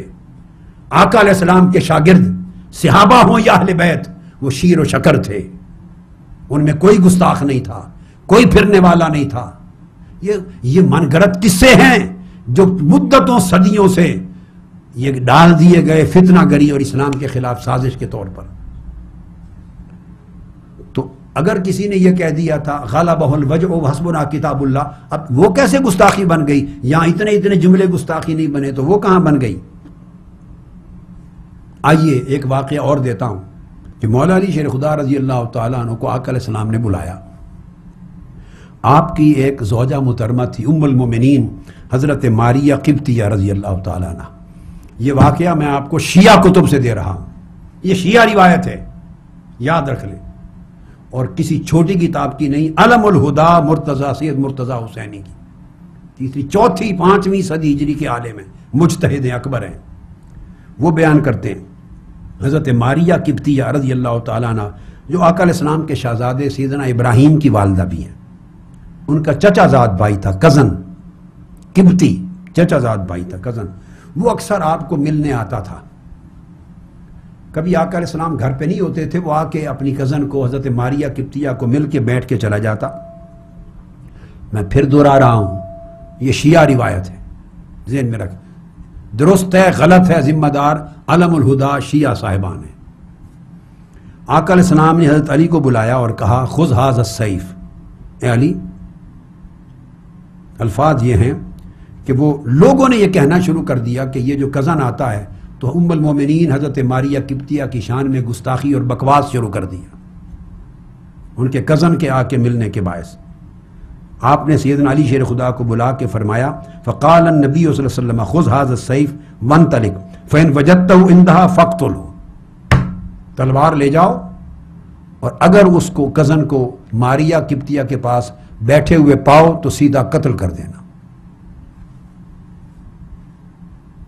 میں اس روایت کو درست نہیں مانتا، میری بات سمجھ لیں، میں درست نہیں مانتا ہوں، مگر علم الہدا سید مرتضیٰ الحسینی کی روایت ہے، شیعہ حضرات کی کتاب الغرر والدرر کی، تو شیعہ روایت ہے بہت بڑے مجتہد کی. سیدنا علی شیر خدا کو حکم دیا قتل کر دینا. سیدنا علی شیر خدا گئے، اندر داخل ہوئے، وہ بیٹھا ہوا تھا، وہ آپ کو دیکھ کے بھاگ گیا اور پھر باہر گئے آپ کے پیچھے. آگے تفصیل میں نہیں جاتا، میرا ادب بیان اجازت نہیں دیتا کہ میں ایسی بات کو تفصیل سے بیان کروں، یا حیا اجازت نہیں دیتا. واپس سیدنا علی شیر خدا مڑ آئے، آپ مطمئن ہو گئے کہ اس کا آنا اور بیٹھنا دینی اور شرعی اعتبار سے قطعاً کسی گناہ کا باعث نہیں ہو سکتا. اب آپ سمجھدار ہیں، بات کو سمجھ لیں. اس کو دیکھا، وہ گرا، آپ کو تسلی ہو گئی کہ یہ اگر آئے بیٹھے جائے 100 بار یہ کسی معاذ اللہ گناہ کا مرتکب نہیں ہو سکتا. اس اطمینان کی وجہ سے قتل نہیں کیا. واپس آ گئے، آقا علیہ السلام کو بتا دیا اور بتا دیا کہ واپس آ گئے اور میں نے قتل نہیں کیا. اب حکم کی نافرمانی کی. آپ کے الفاظ یہ تھے علی جاؤ سیدھا اس کے پاس فَإِن وَجَدْتَهُ عِندَهَا فَاقْتُلْهُ. باقی کوئی تفصیل آقا علیہ السلام نے پوچھی نہیں تھی. اگر میرے گھر میں اسے ماریہ قبطیہ کے پاس بیٹھا ہوا پاؤ تو قتل کر دینا. وہ بھاگ گیا، آپ نے قتل نہیں کیا. ان کو تسلی ہو گئی کہ یہ اس کا آنا کسی شر کا باعث نہیں ہے. یہ بعد میں باہر جا کر تسلی ہوئی، مگر قتل نہیں کیا. واپس آئے تو آقا علیہ السلام نے مولا علی شیر خدا کو گناہگار نہیں ٹھہرایا، حکم کا نافرمان نہیں کہا. کیوں کہ بھیجا جس امر کے لیے تھا اس کی تعمیل تو نہیں ہوئی، خلاف ورزی ہوئی ظاہراً، مگر باطناً خلاف ورزی نہیں تھی، کیونکہ دفع شر، جس شر کے خاتمے کا تسلی چاہتے تھے اس کا اطمینان مولا علی شیر خدا نے کر لیا تھا. تو مقصد بات کا یہ ہے کہ ایک نیت ہوتی ہے، انسان کے ذہن میں کچھ اور ہوتا ہے، ایک ہے ظاہری حکم کی تعمیل. ظاہری حکم کی تعمیل نہیں کی تب بھی ان کے عمل کو، مولا علی شیر خدا کے عمل کو آقا نے درست جانا، چونکہ باطناً توثیق ہو گئی، مقصود پورا ہو گیا. مقصد بات کا میں یہ سمجھانا چاہتا ہوں، اتنے واقعات ہوتے رہے اور یہ کبھی گستاخی نہیں ٹھہرے.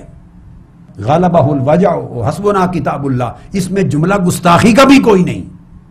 اور یہ صرف سیدنا فاروق اعظم نے نہیں، اہل بیت اور بنو ہاشم نے بھی ساتھ یہ کہا ہے. اور اس میں گستاخی بنا کے سیدنا فاروق اعظم کو کہ سر تھا وہ دیا. کتب شیعہ میں ایک اور روایت سن لیجئے.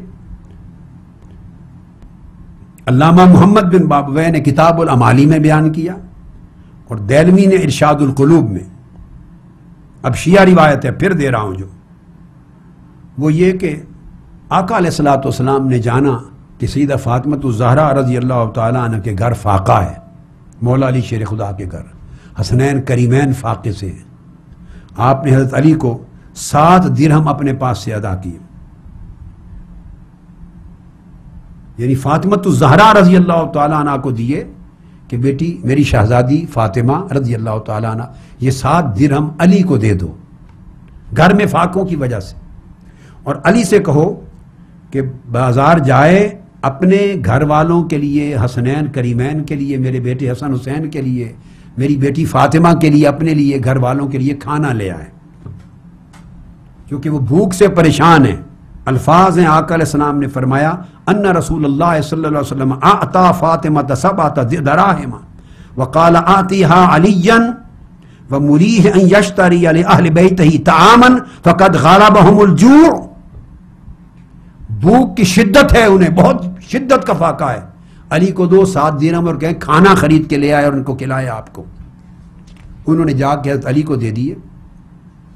حضرت علی 7 درہم لے کے بازار چلے گئے اور گھر سے جب نکلے کھانا خریدنے کے لیے، حکم رسول تھا کہ یہ 7 درہم اپنی جیب سے دیے، شہزادی فاطمۃ الزہرا کو دیے کہ علی کو کہو، چونکہ انہوں نے تو نہیں جانا تھا نا خریدنے، کہ علی کو دو کہ ہمارے اور بچوں حسنین کے لیے کھانا لے آئے۔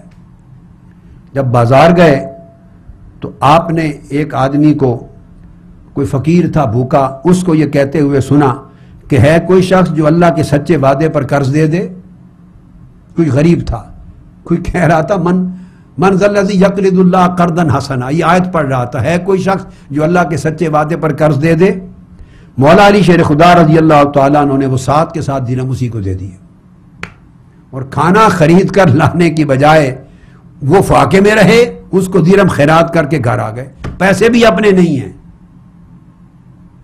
حضرت فاطمۃ الزہرا نے دیے ہیں، اور زوجہ کے دیے ہوئے پیسے میں بغیر اذن اور اجازت کے تصرف بھی نہیں کر سکتا، اور سیدہ فاطمۃ الزہرا کے پیسے بھی نہیں ہیں، تاجدار کائنات نے دیے ہیں، پھر آقا سے اجازت لیے بغیر خیرات نہیں کر سکتے، اور آقا نے واضح مقصد متعین کر کے بھیجا ہے کہ علی جا کر کھانا لے آئے فاطمہ، حسن حسین اور اپنے لیے، گھر والوں کے لیے بھیجا ہے کھانا خریدنے، وہ خیرات کر کے آ گئے۔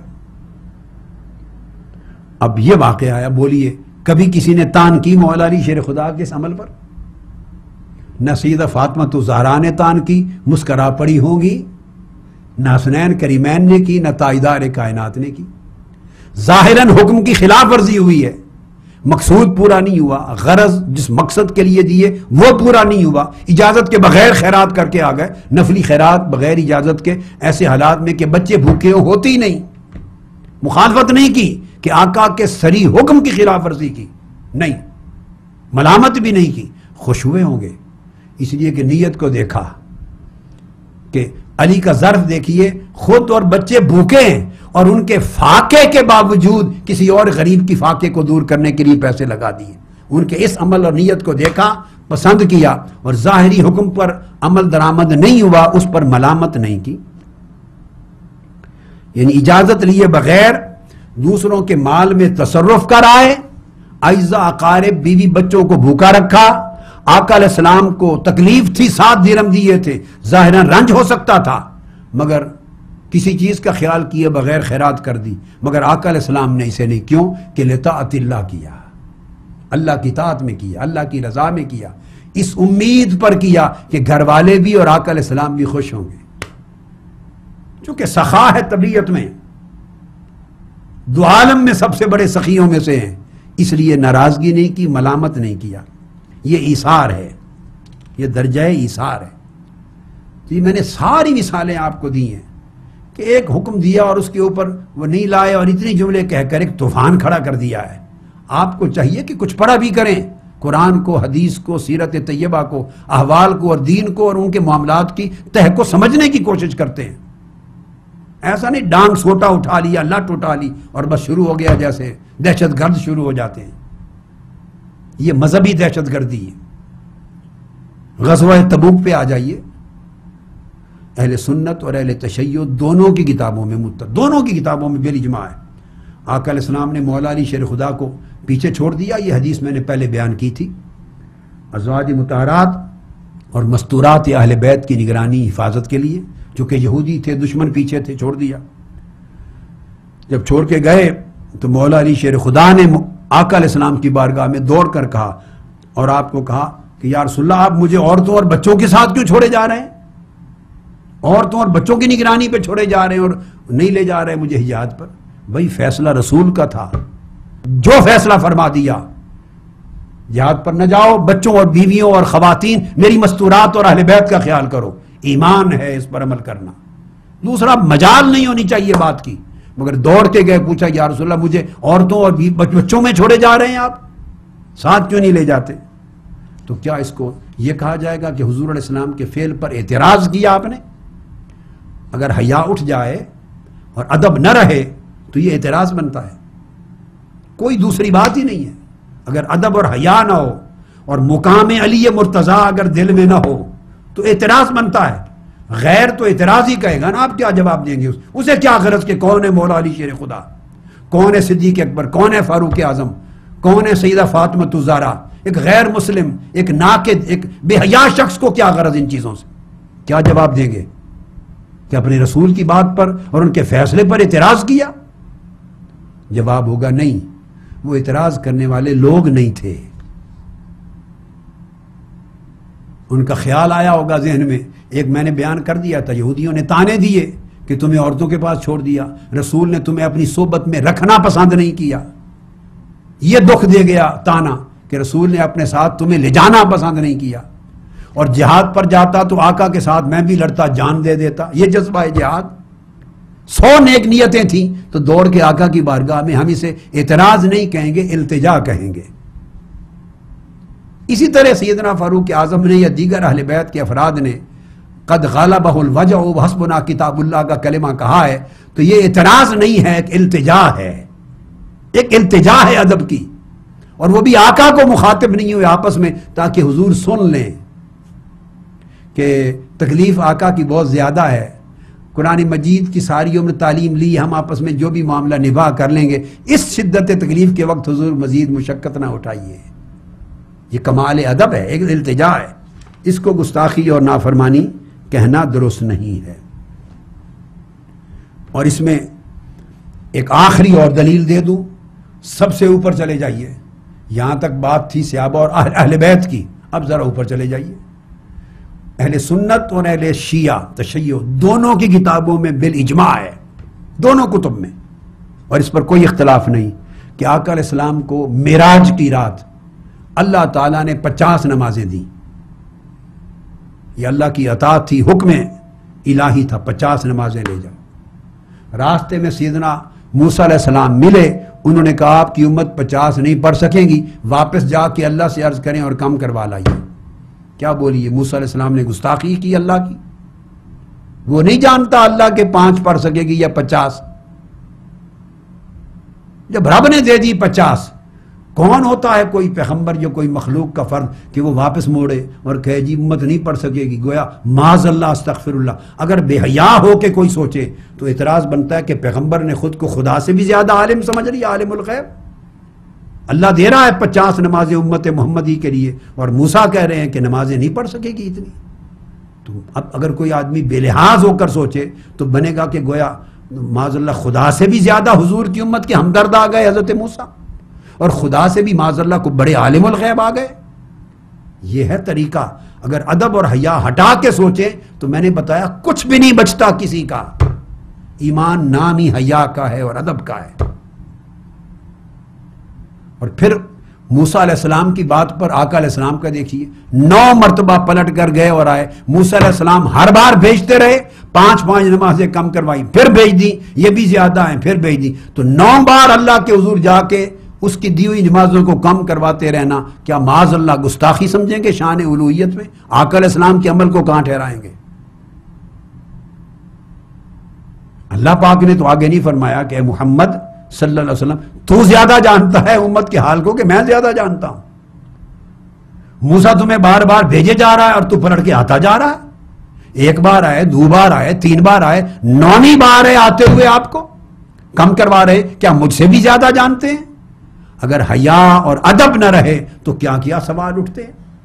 میں نے عرض کیا ایمان کا کچھ نہیں بچتا، خرمن ایمان جل جاتا ہے. اپنے تصور ایمان کو بدلیے، ایٹیچیوڈ کو بدلیے، وے آف تھنکنگ کو بدلیے، وے آف انٹرپریٹیشن کو بدلیے.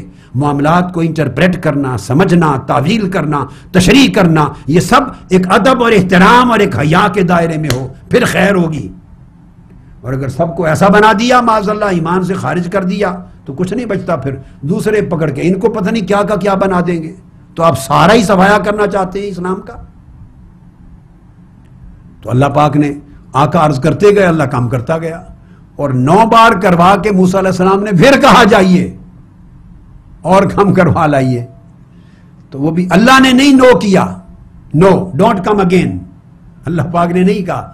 آقا علیہ السلام نے فرمایا موسیٰ آپ مزید جاتے، مجھے حیا آتی ہے، معلوم نہیں جاؤں تو وہ بھی معاف کر دے گا، مگر مجھے حیا آتی ہے۔ تو جو بنیادی چیز ہے، اب یہ چیز آپ ذہن میں رکھ لیں کہ اس طرح کا اعتراض مردود اور باطل اعتراض ہے، یہ حیا سے اور پاس ادب سے خالی اعتراض ہے۔ دوسرا لفظ جو میں نے کہا احجرن، استفہمو، پوچھا، اس کا ایک ترجمہ جو کیا جاتا ہے، کیا یہ پریشان بات ہے، پریشان ذہنی کی بات ہے؟ معاذ اللہ، یہ اس لیے اب دوسرا اعتراض، یہ اس لیے غلط ہے، خواہ یہ جملہ جس نے بھی بولا، ایک بات طے ہے کہ سیدنا فاروق اعظم نے تو بولا ہی نہیں، یہ تو بات کیٹیگوریکل ہے، پہلی بات تو کلیئر ہو جائے۔ جو شخص یہ کہتا ہے ٹی وی پر، کتاب میں، مجلس میں، وعظوں میں، وہ کاذب ہے، جھوٹ بولتا ہے، اتہام پرداز ہے۔ میں نے آپ کو کل حدیثیں پڑھ لی اور پوری زندگی گزری مجھے یہ جملہ احاجرہ استفہمو، عمر رضی اللہ تعالیٰ عنہ نے یہ لفظ بھی نہیں بولا، یہ کسی اور نے بولا ہے۔ کس نے بولا ہے؟ وہ حدیث کے متن میں نہیں آیا، اور ان روایتوں میں بھی ہے جس میں سیدنا عمر رضی اللہ تعالیٰ عنہ کی موجودگی کا بھی ذکر نہیں، اور اہل بیت کے جھگڑے کا ذکر ہے، ان میں بھی آیا کہ بولا احجرہ استفہمو، ان میں بھی آیا ہے۔ اور میں نے واضح کیا تھا کہ لگتا ہے کہ انہوں نے یہ جملہ بولا ہے جو وصیت لکھوانے کے حق میں تھے، وصیت لکھوانے کے حق میں تھے، کہ یا ان کی مراد یہ تھی کہ آقا علیہ السلام ہم سے جدا ہو کے جا رہے ہیں، پوچھ لو جو لکھوانا چاہتے ہیں، لکھ لو، پوچھ لو، چونکہ آقا علیہ السلام کا وقت رخصت آ گیا ہے۔ یہ بات وہی کر سکتا ہے جسے تشویش تھی کہ کچھ لکھ لیا جائے، اور میں نے آپ کو عرض کیا وہ تشویش نہ فاروق اعظم کو تھی نہ حضرت علی المرتضیٰ کو تھی، کیونکہ علی شیر خدا وصیت لکھوانے کے حق میں نہیں تھے۔ حضرت عبداللہ ابن عباس یا بنو ہاشم کا کوئی اور فرد یا کچھ اور لوگ ہو سکتے ہیں جن کا نام وضاحت کے ساتھ سامنے نہیں آتا، حضرت عباس کا ذکر حدیث میں آتا ہے، وہ چاہتے تھے تو اوروں نے بولا ہے، انہوں نے کہا ہے۔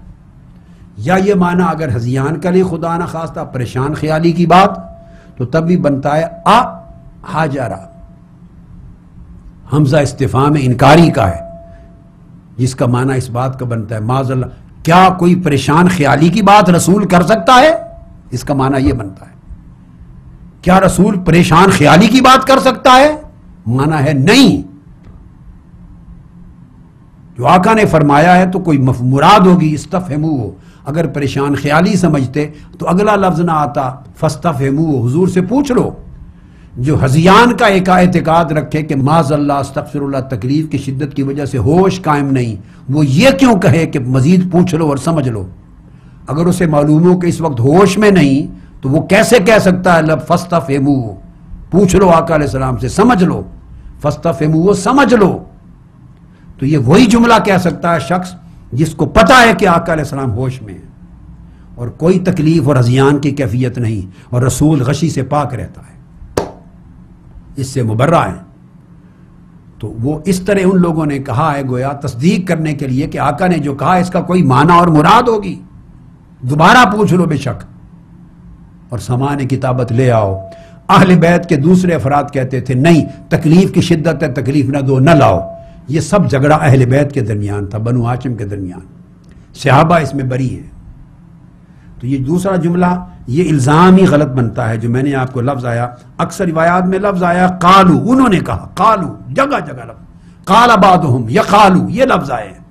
تو سیدنا فاروق اعظم پر تو یہ الزام ہی نہیں آتا سرے سے، جو میں نے پہلے بات کلیئر کر دی بار بار تسلی کے ساتھ، اور یہ معنی بھی کر دیا کہ چونکہ دوسرا لفظ اس کا جو قرین قیاس ہے وہ حاجرہ کا معنی فراق اور جدائی ہے. اس سے مراد یہ تھا کہ اگر آقا علیہ السلام یہ فرمانے لگے ہیں مرض الوصال میں تو لگتا ہے کہ حضور کا وقت فراق آ گیا ہے، ہم سے جدا ہونے لگے ہیں، یہ اس معنی میں تھا. پھر یہ اعتراض صحابہ کرام پر تانا معاذ اللہ کہ وہ جھگڑنے لگے، اونچا اونچا بولنے لگے، یہ بہت بڑا جھوٹ ہے حدیث کرتاس کے باب میں. میں کل تمام حدیثیں پڑھ کے آپ کو سنا چکا ہوں کہ کسی ایک حدیث میں بھی یہ نہیں کہ صحابہ کرام جھگڑے، ان کا اختلاف ہوا، انہوں نے باہمی نزاع کیا یا اونچا بولے، کسی حدیث کے متن میں یہ لفظ نہیں آیا. تو اس پر مزید بحث کی حاجت ہی نہ رہی. ہر جگہ جہاں یہ لفظ آئے ہیں صریح ہے فاختلف اہل البیت واختصموا، فاختلف اہل البیت واختصموا، فاختلف اہل البیت واختصموا.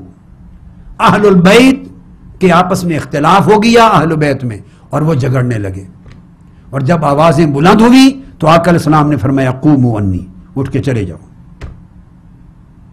مزید اس پر بحث کی حاجت نہ رہی. یہ الزام غلط ہو گیا، یہ پلٹ کر ادھر ہی چلا گیا. وہ تانا ہم کو دیتے تھے، قصور اپنا نکل آیا. کیا فائدہ اس بات کو جھوٹ بول کر چھپانے کے؟ کوئی نہ کوئی دن تو آنا تھا کہ کوئی کھول کر حقیقت بتا دیتا. کوئی نہ کوئی دن تو آنا تھا. جب اتنا شور مچا رکھا ہے آپ نے 8 ماہ سے 6 ماہ سے، ایک ہنگامہ محشر بپا ہے اور تہمت اور اتہام اور جھوٹ کی انتہا ہے، تو بالآخر کوئی نہ کوئی وقت انسان کہاں تک برداشت کر سکتا ہے. میں نے اس موضوعات پر 30 سال سے گفتگو نہیں کی، 30 سال سے گفتگو نہیں کی. اور میں وہ شخص ہوں کہ میں ہمیشہ شان اہل بیت کے دفاع میں خارجیت کے خلاف لڑتا رہا ہوں اور لڑ رہا ہوں، آئندہ بھی لڑوں گا. میں شان علی المرتضیٰ کا دفاع کرتا رہا ہوں خارجیوں اور ناسبیوں سے. میں شان سیدہ کائنات فاطمۃ الزہرا کا دفاع کرتا رہا ہوں خارجیوں اور ناسبیوں کے حملوں سے سامنے سینہ سپر ہو کر. میں شان حسن و حسین کا، حسنین کریمین کا دفاع کرتا رہا ہوں. عزت و حرمت اہل بیت کا دفاع کرتا رہا ہوں، خارجیوں کے محاذ پر کرتا رہوں گا. یہ میرا ایمان ہے. میں تو سگ ہوں در فاطمۃ الزہرا کا، سگ ہوں در حسن و حسین کا، سگ ہوں در زین العابدین کا، سگ ہوں در امام باقر و صادق کا. آپ کو کیا معلوم؟ کوئی کسی کا ٹھیکیدار نہیں ہوتا. کسی کے قلب کے حالات کیا خبر ہوتے ہیں؟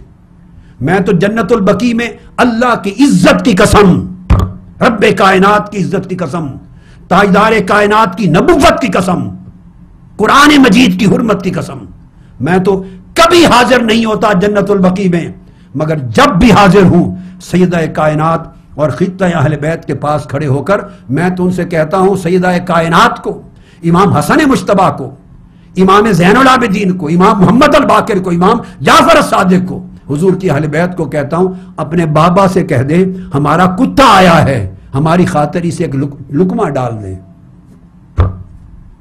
اپنے بابا سے کہہ دیں، گنبد خضرا کی طرف اشارہ کرتا ہوں، ہمارا سگ، ہمارا کتا آیا ہے، اسے لقمہ ڈال دیں. میں تو سگے یکے از سگان اہل بیت ہوں. 30 سال تک ان موضوعات پہ نہیں آیا تھا، مگر سن سن کر میری غیرت نے گوارا نہیں کیا کہ اگر اہل بیت کی محبت میرا ایمان ہے تو حضور کے خلفائے راشدین جن کو آقا علیہ السلام نے سفر میں ساتھ رکھا، حضر میں ساتھ رکھا، اول دن ایمان لائے، جنہوں نے جانیں قربان کی، جنہوں نے انگوٹھے سانپ کے اژدہا کی سوراخ میں دے کے جان قربان کر دی، جو وطن گھر بار کاروبار تجارت چھوڑ کے آ گئے، اور حضور نے اتنا پیار کیا کہ غار سے لے کر مزار تک بھی انہیں جدا نہ ہونے دیا، اور دائیں بائیں ابو بکر عمر کو لٹا رکھا ہے، اور فرمایا یا رسول، آقا نے ایک دن ابو بکر دائیں ہاتھ تھے، عمر بائیں ہاتھ تھے، اور دونوں کو فرمایا ابو بکر عمر قیامت کے دن خدا کی قسم ہم تینوں اسی طرح اٹھیں گے کہ تو میرے دائیں ہاتھ ہوگا، تو میرے بائیں ہاتھ ہوگا. انسان کی غیرت ایمانی ہوتی ہے. سن سن کے تن بدن کو ایک پریشانی لاحق ہو گئی کہ کوئی انہیں مرتد کہہ رہے ہیں آپ 6 ماہ سے، انہیں منافق کہہ رہے ہیں، حضور کا چھپا ہوا قاتل کہہ رہے ہیں، سازشی کہہ رہے ہیں، بے ایمان کہہ رہے ہیں، معاذ اللہ استغفر اللہ، نقل کفر کفر نہ باشد، سیدہ فاطمہ الزہرا کا گھر جلانے والا کہہ رہے ہیں، ان کے دروازے توڑنے والا کہہ رہے ہیں، مولا علی شیر خدا کو گھسیٹنے والا کہہ رہے ہیں، ان پر تلواروں کے وار کرنے والا کہہ رہے ہیں. اتنا جھوٹ کب تک کوئی برداشت کرتا ہے؟ اگر میں شان اہل بیت کے دفاع میں نے فریضہ ایمانی ادا کیا ہے تو میرا فرض بن گیا تھا ایمان کا کہ اگر خلفائے راشدین ابو بکر عمر کی شان پہ حملہ ہو تو میں اس کے دفاع کے لیے بھی اسی جرأت ایمانی اور تحقیق علمی کے ساتھ میدان میں آ جاؤں، جس طرح میں نے دفاع شان علی کے لیے کہا تھا وہ دفاع شان ابو بکر عمر کے لیے ہوگا، کیونکہ ان کی شان کا دفاع مولا علی شیر خدا نے کیا ہے، ساری عمر کیا ہے نہج البلاغہ میں۔ ان کی شان کا دفاع امام زین العابدین نے کیا ہے، امام باقر و امام جعفر صادق نے کیا ہے۔ وہ انشاءاللہ اگلی نشستوں میں ایک نشست کے بعد مزید آگے بیان کروں گا کہ وہ کیا کہتے رہے۔ تو عرض کرنے کا مقصود یہ تھا کہ یہ ساری بات اختلاف اور نزاع اور آواز کا بلند ہونا کسی روایت میں سیدنا عمر فاروق اور صحابہ کرام کی طرف تو منسوب ہی نہیں ہوا، یہ تو اہل بیت کا معاملہ ہوا ہے۔ اب آپ کی اپنی مرضی، اس کو منفی لیں اس کو مثبت لے لیں، مگر یہ الزام لگائیں گے تو اہل بیت پر جائے گا۔ صریح لفظ ہیں فاختلف اہل البیت فاختصموا، صحابہ کرام کا تو اختلاف ہی کوئی نہیں ہوا، لیکن میں تو اس کو مثبت لوں گا۔ ایک فطری بات تھی، چھوٹی سی جگہ ہے، 8-10 بیٹھے ہوں، اگر تھوڑی تھوڑی بات میں بھی آپس میں گفتگو کرنے لگیں، تھوڑی سی آواز اونچی ہوتی ہے، اختلاف ہو جانا تبھی فطری امر ہے۔ ہم اس کو نیچرل پروسیس میں لیتے ہیں، انسانی زندگی کے کچھ قدرتی نیچرل طبی معاملات ہوتے ہیں، ان کو اس طرح لیتے ہیں، غیر فطری طریقے سے نہیں لیتے۔ اگر عقیدہ غیر فطری بنا رکھا ہو تو ہر چیز میں انسان کو ٹھوکر لگتی ہے۔ فطری طریقے سے سوچیں معاملات کو، just in natural process, human realities میں سوچیں، پھر سارے مسائل واضح ہو جاتے ہیں۔ اسی طرح ایک بات اور بڑی اہم ہے، میں اس موضوع کو آج اس نشست میں ختم کرنا چاہتا ہوں تاکہ اگلی نشست میں واقعہ فدق شروع کر سکوں۔ اب ایک اور بات بڑی اہم یہ کہی جاتی ہے کہ آقا علیہ السلام کا حکم تھا اور مولا علی شیر خدا اب وہ کچھ لکھوانا چاہتے تھے، نہیں لکھا گیا۔ پھر اس کا جواب ہے نہیں لکھا جا سکا، ذمہ دار کون ہے؟ مولا علی شیر خدا فرما رہے ہیں کہ مجھے فرمایا تھا قلم دوات لے اور میں نہیں گیا لینے، یا دوسری تمام 10 روایات کے مطابق اجتماعی طور پہ سب کو کہا تھا کہ لاؤ میرے پاس قلم دوات۔ سیدنا فاروق اعظم کو تھوڑا کہا ہے کہ لکھا نہیں جا سکا، تو اہل بیت بھی ذمہ دار تھے، قلم دوات لے آتے لکھا جاتا۔ یہ الزام کا جواز نہیں بنتا، اس لیے وہ اختلاف تو ایک کامن وہ تھا، سیدنا فاروق اعظم کو یہ بات نہیں بنتی۔ اب سوال یہ پیدا ہوتا ہے کہ آپ تو موافق کہ وہی کوئی حکم لکھانے لگے تھے، اور آپ اگر سمجھیں وہ آگے بات آتی ہے کہ مولا علی شیر خدا کی امامت اور خلافت کی وصیت لکھوانے لگے تھے، یہ بھی غلط ہے۔ آئیے ہم اس کا تجزیہ کر لیتے ہیں۔ 2 امکان ہو سکتے ہیں، یا آقا علیہ السلام کوئی ایسی حکم لکھوانا چاہتے تھے جو پہلے کبھی نہیں بتایا تھا امت کو، اور وہ شرعی واجبات میں سے تھا اور رکن دین اور رکن ایمان میں سے تھا، اور ایک امر تھا جس پر امت کے ایمان کا انحصار تھا، یا ایسی چیز لکھوانا چاہتے تھے۔ اور یا دوسرا امکان یہ ہو سکتا ہے کہ کوئی ایسی چیز لکھوانا چاہتے تھے جس کا تذکرہ پہلے بھی کر چکے ہیں، بیان فرما چکے ہیں، دوبارہ تاکیداً کچھ لکھوانا چاہتے تھے۔ 2 امکان ہو سکتے ہیں، تیسری بات نہیں۔ ایک ایسی بات لکھوانا چاہتے تھے جو بالکل نئی تھی، پہلی بار کہنے والے تھے، اور اس کا ابلاغ امت تک پہنچانا فرض تھا، کوئی امر فرض اور امر واجب لکھانا چاہتے تھے جو بعد میں نہیں لکھایا، یا یہ امکان۔ دوسرا امکان یہ ہو سکتا ہے کہ کوئی نیا فرض اور واجب اور رکن ایمان اس سطح کی چیز نہیں لکھوانا چاہتے تھے، بلکہ جو چیزیں پہلے تعلیمات دے چکے ہیں انہی میں سے کوئی چیز لکھوانا چاہتے تھے، دوبارہ تاکیداً۔ اگر پہلے بات کو لے لیں، پہلی بات کو، تو پھر تو ساری گڑبڑ ہو جاتی کہ اگر امر فرض اور واجب تھا تو پھر ان کی آپس میں بات چیت کرنے سے رسول ناراض نہیں ہونا چاہیے تھے رسول کو، کیونکہ اللہ کا حکم ہے یا ایھا الرسول بلغ ما انزل الیک من ربک فإن لم تفعل فما بلغت رسالتہ، جو اللہ کی طرف سے حکم نازل ہوا ہے جس کا پہنچانا امت پر فرض اور واجب ہے، امت تک پہنچائیے، اگر آپ نے نہ پہنچایا تو آپ نے حق رسالت ادا نہیں کیا۔ آپ اگر سمجھتے ہیں کہ یہ خلافت علی لکھوانا چاہتے تھے اور وصیت علی لکھوانا چاہتے تھے اور امامت علی کی وصیت لکھوانا چاہتے تھے، اور آپ کے خیال میں علی علیہ السلام کی امامت اور خلافت واجبات اور فرائض دین میں سے، ارکان ایمان میں سے ہے، اور اس کا انکار کفر ہے، اس پر مدار ایمان ہے، اگر اس درجے کی چیزیں آپ سمجھتے ہیں لکھوانا چاہتے تھے تو ان کی آپس کی بات پر، اختلاف پر آواز بلند ہو پر کیا یہ رسول کی شان ہے کہ ان کو اٹھا دیں اور وہ جو امر لکھوانا تھا وہ نہ لکھوائیں نہ زبانی بیان کریں؟ کیا رسول اللہ کے حکم کے ابلاغ سے رک سکتا ہے؟ اللہ کے فرض اور واجب حکم کا امت تک پہنچانے سے رسول رک سکتا ہے؟ خاموش ہو سکتا ہے رسول؟ جواب ہے نہیں۔ اگر وہ فرض واجب رکن ایمان کے درجے کی چیز تھی خلافت و امامت علی کی وصیت، معاذ اللہ، اور رسول نے ان کی گفتگو کی وجہ سے ناراض ہو کر اٹھا دیا، نہ لکھوائی نہ زبانی بتائی، تو بولیے کون قصوروار ہوا؟ آپ نے تو ماشاءاللہ ایمان کا خرمن جلا کے رکھ دیا، آقا علیہ السلام پر جا کے بات ڈال دی۔ یہ تو فرض رسول پاک صلی اللہ علیہ وسلم کا تھا، وہ کچھ کرے، وہ رسول جو کفار کے پتھر کھا کر بھی اللہ کے امر کو سنانے سے رکتا نہیں تھا، وہ رسول جو لو لوہان جسم طائف کے بازاروں میں کروا کر بھی اللہ کا پیغام پہنچانے سے رکتا نہیں تھا، وہ رسول جو سجدے میں اوڑھڑیاں اپنے پشت پر ڈلوا کر بھی حکم الہی قوم تک پہنچانے سے رکتا نہیں تھا، وہ رسول جو پتھر اور نیزے کھا کر بے ہوش ہو کر بھی اللہ کا حکم بتانے سے رکتا نہیں تھا، وہ رسول جو تلواروں کے سائے میں بھی حکم الہی قوم تک پہنچانے سے رکا نہیں، جو کہ رسالت کا پہنچانا ہے۔ کیا وہ اتنی بات پر کہ وہ آپس میں بولنے لگ گئے اور جھگڑے ہوئے، ٹھیک ہے علالت تھی، طبیعت مبارکہ پر بوجھ گزرا ہوگا، کیا اتنی بات سے رسول حکم الہی کا ابلاغ روک سکتا ہے؟ اپنے ایمان سے پوچھ کر جواب دیجئے، یہ کس کی نافرمانی بنتی ہے؟ استغفر اللہ العظیم، اللہ کے حکم کی نافرمانی بنتی ہے۔ وہ چاہتا ہے رسول یہ خاص حکم امت کو پہنچاؤ، رسول کہتا ہے تمہاری آواز بلند ہو گئی، شور ہو گیا، نکل جاؤ، میں نہیں بتاتا آپ کو۔ یہ تو ایک عام بشر بنا کے رکھ دیا آپ نے، جیسے گھر میں ایک عام لوگوں کا حال احوال ہوتا ہے اس سطح میں لا کے رکھ دیا، معاذ اللہ استغفر اللہ۔ یہ منصب رسالت نہیں ہے، یہ کمال عظمت رسالت کے خلاف ہے۔ آقا علیہ السلام کی شان اقدس میں ایسا تصور نہیں کر سکتے۔ کچھ ہوتا آقا علیہ السلام لکھواتے، بلکہ اگر وہ بول پڑے تھے تو آقا علیہ السلام یہ بھی فرما دیتے، خاموش، یہ فرماتے مت جھگڑا کرو۔ اب اس نقطے کو سمجھتے چلے آئیے، کس نے منع کیا تھا؟ آپ فرما دیتے خاموش، مت اختلاف کرو، دوبارہ فرما دیتے جب میں نے کہہ دیا ہے قلم دوات لاؤ، لاؤ، کیوں نہیں لاتے؟ بس اس کے بعد کسی کی جرت تھی دوبارہ اس پر اختلاف کرتا؟ اہل بیت اور بنو ہاشم ہی کر رہے تھے اختلاف، صحابہ کرام تو کر ہی نہیں رہے تھے، ان کی اہل بیت کی جرت تھی یہ بات دوبارہ کرتے، تعمیل ارشاد ہوتی، مگر آقا علیہ السلام خاموش ہو گئے۔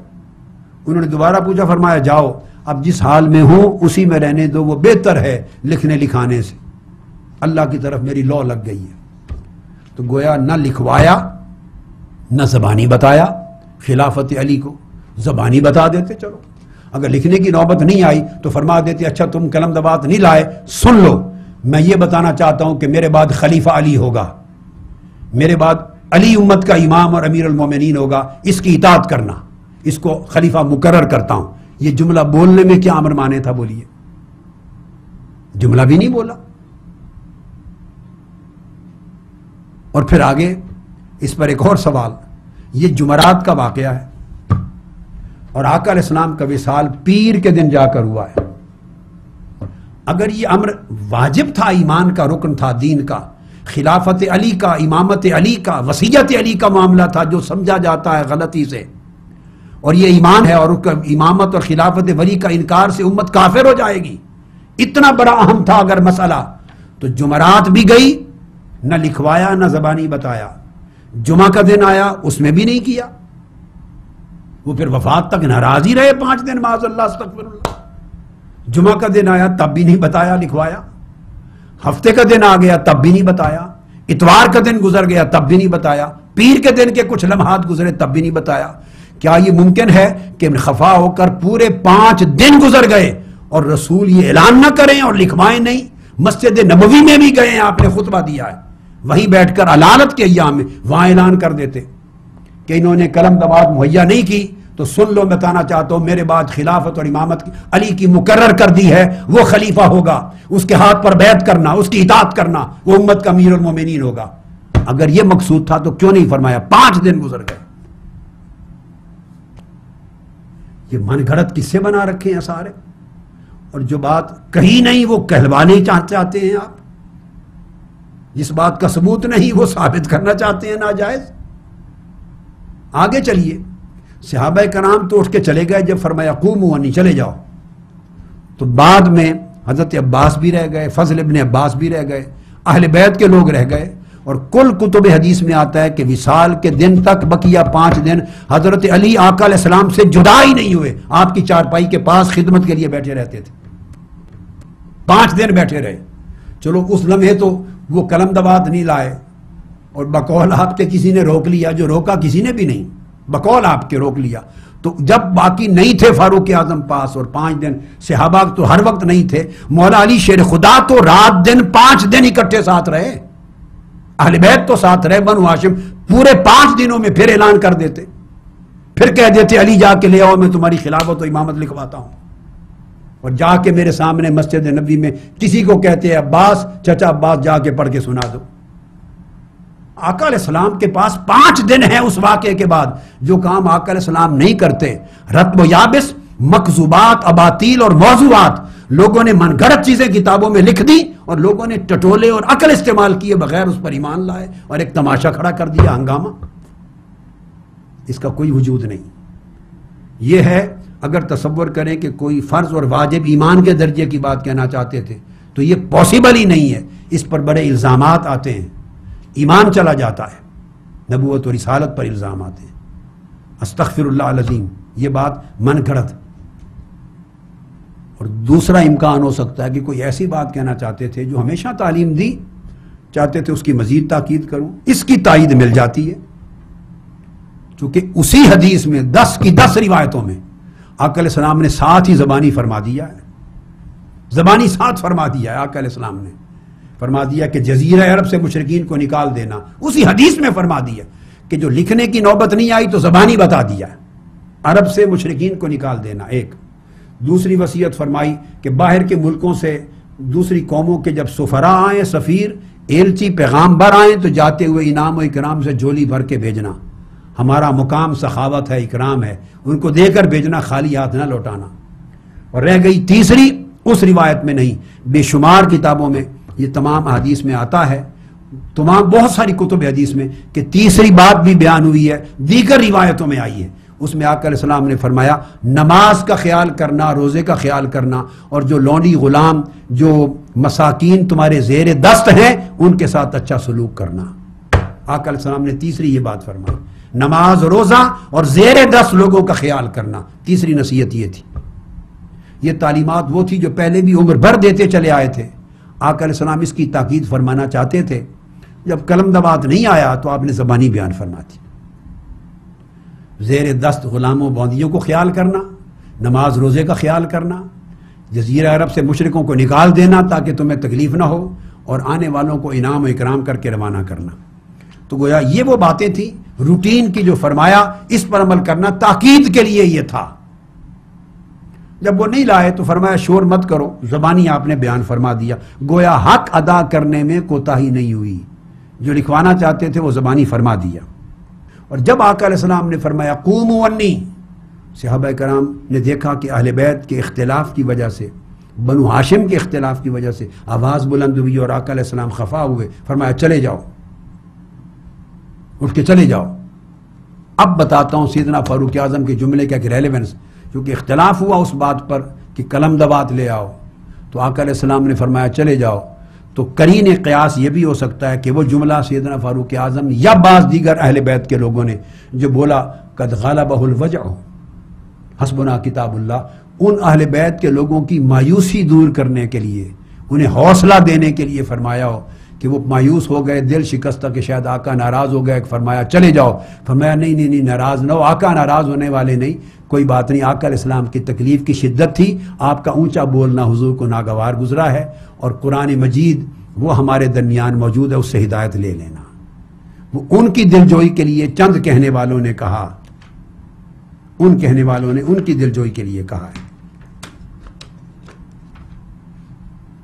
اور یہ بات اصل کے لکھوانا کیا چاہتے تھے میں نے وہ سمجھا تو دیا، مگر اگر اس کو ٹٹولا جائے، اگر وصیت پر اصرار ہو، وصیت پر کہ وصیت خلافت کی لکھوانا چاہتے تھے، تو ان ایام میں جب آقا علیہ الصلوۃ والسلام علیل تھے، ان ایام میں تو وصیت سیدنا علی شیر خدا کی لکھوانے کا ثبوت تو کہیں نہیں ملتا، اور مگر اس کے برعکس سیدنا صدیق اکبر رضی اللہ تعالیٰ عنہ، ان کے بارے میں آقا علیہ السلام نے ان 5 دنوں میں بہت کلمات ارشاد فرمائے ہیں، ان 5 دنوں میں، جس سے پتہ چلتا ہے کہ اگر قلم دبات میں کوئی وصیت لکھواتے، اور لکھوانے سے مراد اگر آقا علیہ الصلوۃ والسلام کا اشارہ ہوتا کسی وصیت اور خلافت کے بارے میں، تو لکھوانے کی نوبت آتی خلافت کی تو وہ ابو بکر صدیق کی خلافت لکھواتے، اس لیے کہ ان ہی ایام میں جب آقا علیہ السلام علیل ہوئے اور حدیث کرتاس کا واقعہ پیش آیا،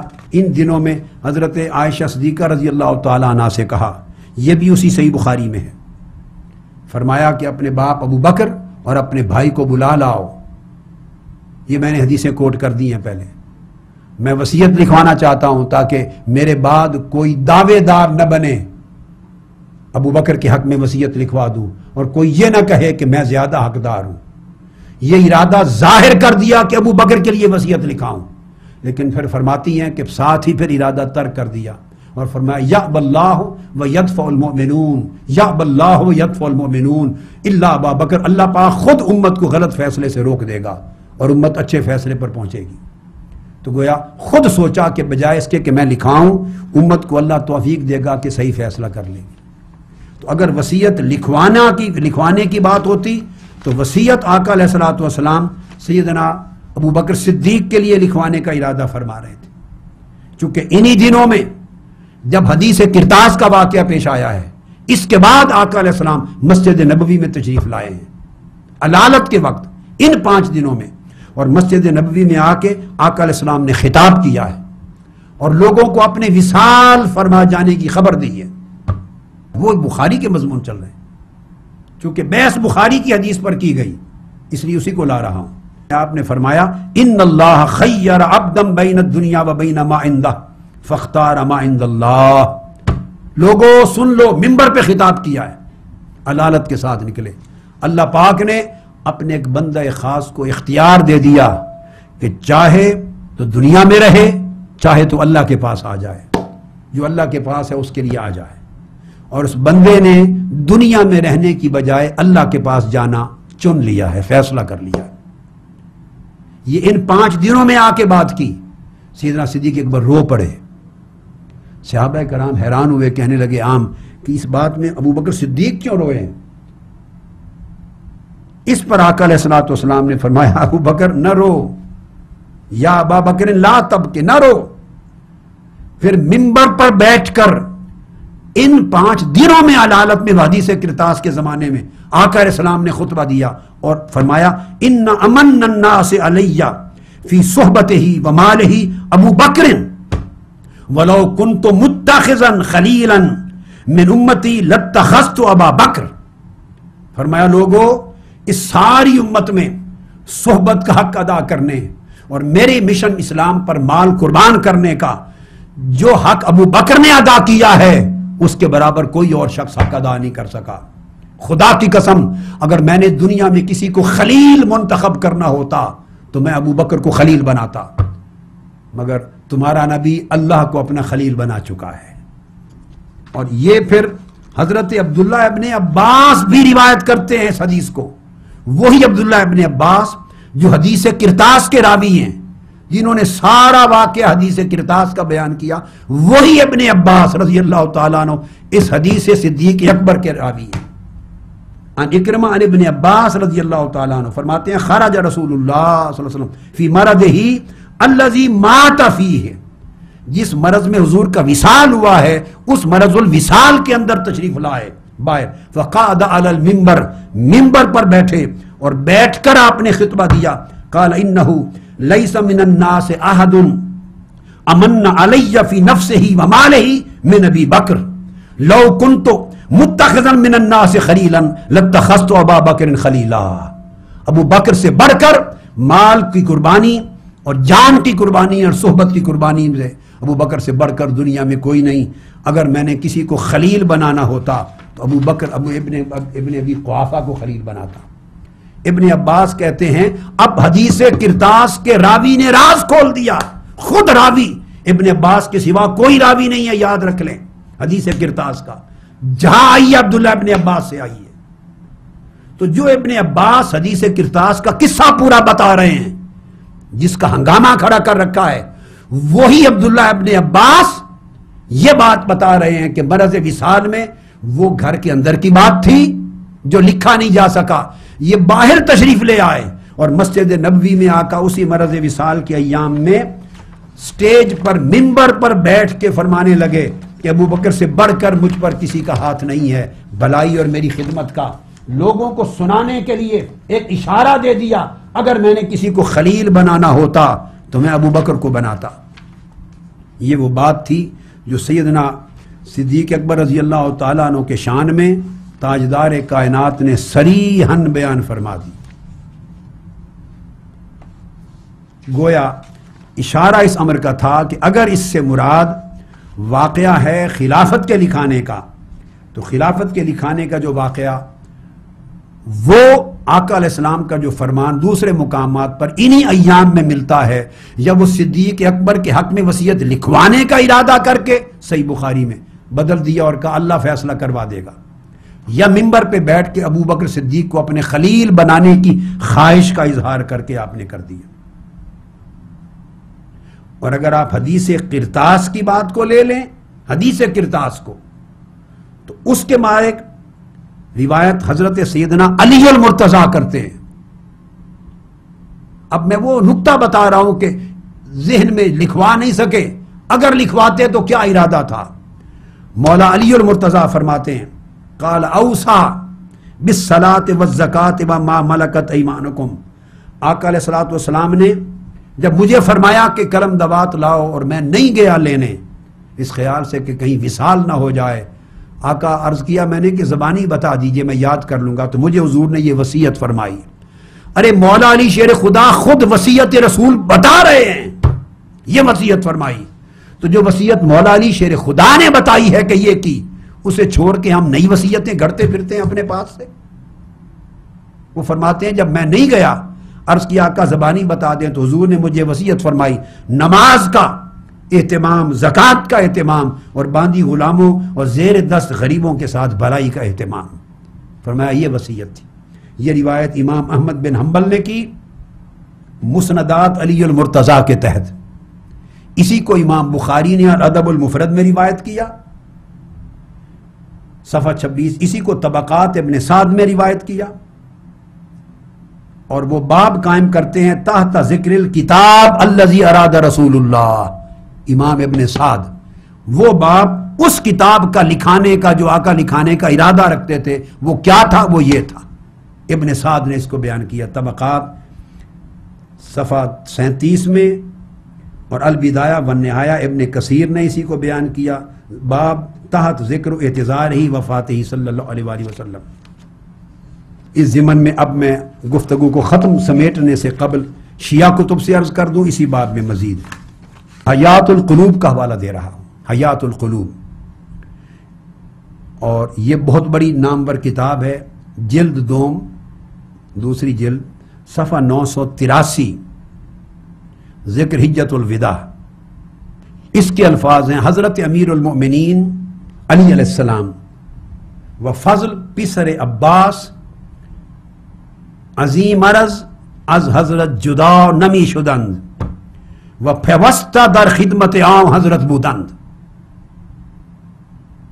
وہ فرماتے ہیں کہ حضرت علی شیر خدا و حضرت فضل ابن عباس رضی اللہ تعالیٰ عنہ اس آخری علالت میں آقا علیہ السلام سے پورے 5-7 دن جدا ہی نہیں ہوئے اور آپ سے پیوستہ رہے، جڑے رہے آپ کی خدمت اقدس میں. اب سنتے آئیے، 5 دن جڑے رہے. تو اگر کوئی ایسی وصیت تھی تو علی شیر خدا کو ہی کہہ دیتے، اور ہم تو ان کو سچا مانتے ہیں. ان سے بڑا صادق و مصدوق کون ہے؟ انہی کو اکیلے وصیت دے دیتے اور وہ آ کر اعلان کر دیتے کہ آقا علیہ السلام نے مجھے ان 5 دنوں میں فرمایا تھا کہ علی خلیفۃ المسلمین تم ہو. اگر علی یہ کہہ دیتے خدا کی قسم سب سے پہلا ایمان لانے والا میں ہوتا. آج کے دور میں امت ایمان لاتی، صحابہ کرام ایمان لاتے. علی کے سچے ہونے میں تو کسی کو شک نہیں تھا، مگر مولا علی شیر خدا نے کبھی پوری زندگی میں یہ بات نہیں کہی وصیت کہ میرے لیے وصیت کی تھی. جب آقا علیہ الصلوۃ والسلام صبح ہوئی تمام لوگ آپ سے جدا ہو گئے، گھروں کو چلے گئے اور آپ کی بیماری مرض مبارک شدت اختیار کر گئی. ان 5 دن مولا علی شیر خدا آپ سے جدا ہی نہیں ہوئے سوائے ضروری کام کے. یہ سب واقعات شیعہ کتب میں ہیں، حوالہ جات ہیں. تو جب وہ جدا ہی نہیں ہوئے تو تب تو فاروق اعظم ساتھ نہیں تھے، تب تو صحابہ کرام ساتھ نہیں تھے، تب تو بنو ہاشم کے باقی لوگ ساتھ نہیں تھے، کوئی نہیں تھا. مولا علی شیر خدا ان کو وصیت کر دیتے کہ میں یہ لکھوانا چاہتا تھا، وہ نہیں سنے. یہ میری وصیت ہے کہ میرے بعد خلیفۃ المسلمین تم ہوگے، تمہاری بیعت کی جائے، اطاعت کی جائے. جا کے کسی کو کہتے اعلان کر دو. تو مولا علی شیر خدا نے لوگوں کو نہیں بتایا، بلکہ اس کے برعکس سیدنا ابو بکر صدیق کے لیے وہ جملہ بولا جو میں نے آپ کو عرض کیا. پھر انہی دنوں میں نے آپ کو بتایا مسند احمد بن حنبل حدیث نمبر 2374 جس میں عبداللہ ابن عباس رضی اللہ تعالیٰ عنہ روایت کرتے ہیں کہ حضرت عباس بن عبد المطلب نے حضرت علی کو پکڑا اور کہا علی چلو تاجدار کائنات سے جا کے خلافت کے اہل بیت کے حق میں جاری رہنے کی وصیت لکھوا لیں. کہا کہ جا کے وصیت لکھوا لیں کہ حضور آپ کے بعد خلافت بنو ہاشم اور اہل بیت میں رہے.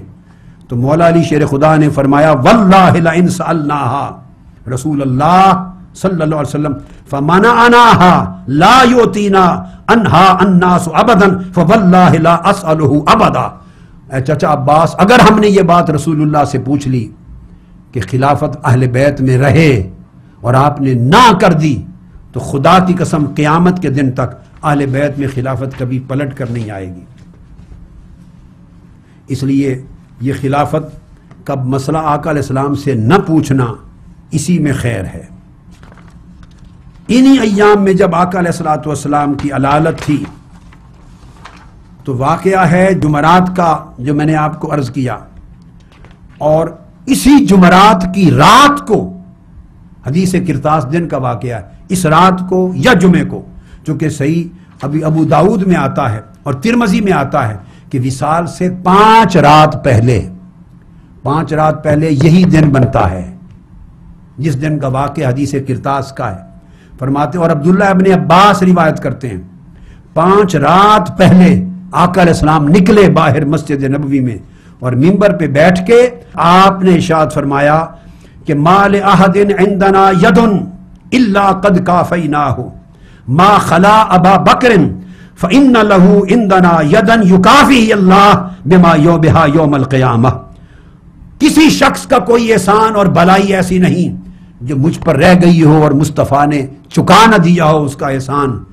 ابو بکر کی نوکری ایک رہ گئی ہے، اس کا بدلہ قیامت کے دن اللہ چکائے گا. ابو بکر نے میرے ساتھ وہ وفاداری کی، وہ نوکری کی، وہ اثار کیا کہ میں امید کرتا ہوں کہ ساری باتوں کے باوجود اس کا بدلہ قیامت کے دن چکایا جائے گا. یہ وہی عبداللہ ابن عباس اسی رات کو جس رات دن کا واقعہ حدیث کرتاس ہے روایت کر رہے ہیں کہ مسجد نبوی میں آ کے بتایا. تو بولیے لوگوں حدیث کرتاس کا راز ابھی بھی راز رہ گیا؟ ابھی بھی بات چھپی رہ گئی کہ کیا لکھوانا چاہتے تھے؟ لگتا ان تمام روایات کو جمع کرنے سے یہ ہے کہ بعض افراد بنو ہاشم کو اندازہ تھا کہ آخری ایام میں آقا علیہ السلام پے در پے ابو بکر کی چونکہ تعریف کر رہے تھے، ان کی برائیوں کا تذکرہ کر رہے تھے، انہیں امامت کے مسلح پر کھڑا کر دیا تھا اور فرمایا تھا ابو بکر کے سوا کوئی جماعت نہ کرائے. اور حضرت عبداللہ بن زماں نے حضرت ابو بکر کو نہ پا کر کے اس دن موجود نہ تھے، حضرت عمر کو کھڑا کر دیا مسلح پر، حضرت عمر کو. تو حضرت عمر نے جب اللہ اکبر کہا تکبیر تحریمہ، صرف اللہ اکبر کی آواز آقا علیہ السلام نے حجرہ مبارک میں سن لی، سنتے ہی باہر نکل آئے اور حدیث صحیح سنن ابی داؤد میں ہے، نکل کے آپ نے فرمایا لا لا لا، خدا کی قسم نہیں نہیں نہیں، ابو بکر کے سوا کوئی امامت نہیں کرا سکتا، ولا ينبغي لقوم ابو بکر فیہم ان یؤمہم غیرہ، اس قوم کی شان نہیں ہے کہ جس قوم میں ابو بکر زندہ ہو اور امامت کوئی اور کرائے، کسی قوم کی مجال نہیں، چونکہ وہ جانتے تھے کہ آقا علیہ السلام کی ذات اقدس سے پے در پے یہ باتیں صادر ہو رہی ہیں، اشارے آ رہے ہیں، پنجگانہ نماز کا امام بنا دیا ہے، حتیٰ کہ حضرت عمر کو کھڑا کیا تو لا لا کا کے ہٹا دیا کہ آقا ابو بکر کے سوا کسی کی امامت نہیں چاہتے۔ ممکن ہے بعض خاندان بنو ہاشم کے لوگوں کو یہ جانتے ہوئے کہ کہیں ابو بکر کی وصیت لکھوانے والے ہیں اور ان میں مولا علی شیر خدا نہ تھے، مولا علی شیر خدا سخی تھے، کریم تھے، وہ مولائے کائنات تھے، بے نیاز تھے، جس کے لیے لکھ دیں، انہیں فکر نہ تھی۔ بعض اور خاندان بنو ہاشم کے لوگ ممکن ہے بانپ کر انہوں نے اختلاف کیا ہو، جھگڑا کیا ہو اور یہ باتیں کی ہوں، آواز اٹھی ہو اور آقا علیہ السلام نے ان کو کہا ہو کہ چھوڑ کے چلے جائیں، تو یہ قصہ ادھر کو لوٹ کے جاتا ہے اور راز لکھوانا کیا چاہتے تھے وہ کچھ اور نکلتا ہے۔ مولا علی شیر خدا کا اشارہ تو اس میں نکلتا ہی نہیں ہے، حتیٰ کہ مولا علی شیر خدا خود ارشاد فرماتے ہیں، خود آپ ارشاد فرماتے ہیں ان علی رضی اللہ تعالی عنہ قال ابو بکر و عمر سیدا کہول اہل الجنہ من الاولین والآخرین ما خلا النبیین والمرسلین ولا تخبرہما یا علی۔ حضرت علی سے فرمایا علی تمہیں ایک راز بتاتا ہوں اور وہ یہ کہ ابو بکر اور عمر کل میری امت کے جنت میں ادھیڑ عمر لوگوں کے سردار ہوں گے، ادھیڑ عمر لوگوں کے سردار ہوں گے، اول و آخر پوری کائنات انسانی کے سردار ہوں گے سوائے انبیاء اور مرسلین کے، ان کے بعد بقیہ لوگوں کے سردار ہوں گے ادھیڑ عمر، جوانوں کے نہیں۔ جوانوں کا سردار حسن و حسین کو قرار دے چکے ہیں، الحسن والحسین سیدہ شباب اہل الجنہ، حسن اور حسین جنت کے جوانوں کے سردار ہیں، ابو بکر عمر جنت کے ادھیڑ عمروں کے سردار ہیں۔ اور فرمایا لا تخبرہما یا علی، علی ان کو نہ بتانا، انسان کا بشر ہے نا، کہیں کا ایسا خیال نہ آ جائے، ان کو نہ بتانا۔ اور مولا علی شیر خدا نے آقا کے وصال کے بعد پھر خبر دی، ایک دوسرے سے محبت جو کرتے تھے چھپاتے نہیں تھے اس طرح کی بات۔ تو حاضرین محترم، یہ وہ بنیادی مسئلہ تھا، مسئلہ حدیث قرطاس، جس کی پوری تفصیل میں نے آپ کے سامنے رکھ دی کہ حدیث قرطاس میں کوئی چیز صحابہ کرام کے خلاف معاذ اللہ نہ بیان ہوئی نہ ثابت ہو سکتی ہے، اس کا مضمون یکسر اور طرح کا ہے، اس کے رخ اور طرف جاتے ہیں، ڈائریکشن اور طرف جاتے ہیں، مگر بدقسمتی یہ کہ یہ جانتے ہوئے کہ عامت الناس کے پاس کہاں حدیث کی کتابیں اور کہاں سینکڑوں کتابیں کھنگال کی تطبیق کے روایات کریں گے، کہاں مختلف روایات اور اسانید طرق کو پڑھ پڑھ کے جزئیات کی تفصیل کھولیں گے، کون کرتا ہے؟ لہٰذا ایک گھڑا ہوا قصہ پکا پکایا بنا لیں پکی روٹی کی طرح، رات دن ایک ہنگامہ کھڑا کر دیں اور اتنا جھوٹ بولیں، اتنا جھوٹ بولیں، اتنا جھوٹ بولیں کہ سچ کہنے والے کو خود بھی اندیشہ ہو جائے کہ کہیں میں تو نہیں جھوٹ بول رہا۔ یہ فلسفہ ہے آج کے لوگوں کا، اتنا ہنگامہ کھڑا کر دو جھوٹ بول بول بول کے کہ سچے کو شک ہونے لگے کہ کہیں میں جھوٹا تو نہیں، کہ شور جو اتنا زیادہ ہے۔ تو شور تھا مگر اس شور میں کوئی زور نہیں تھا، دلیل کا زور نہیں تھا، حقانیت کا زور نہیں تھا۔ صحابہ کرام بھی سن لیں پاک ہیں نفسانیت سے، اہل بیت اطہار بھی پاک ہیں نفسانیت سے، حرص و لالچ سے۔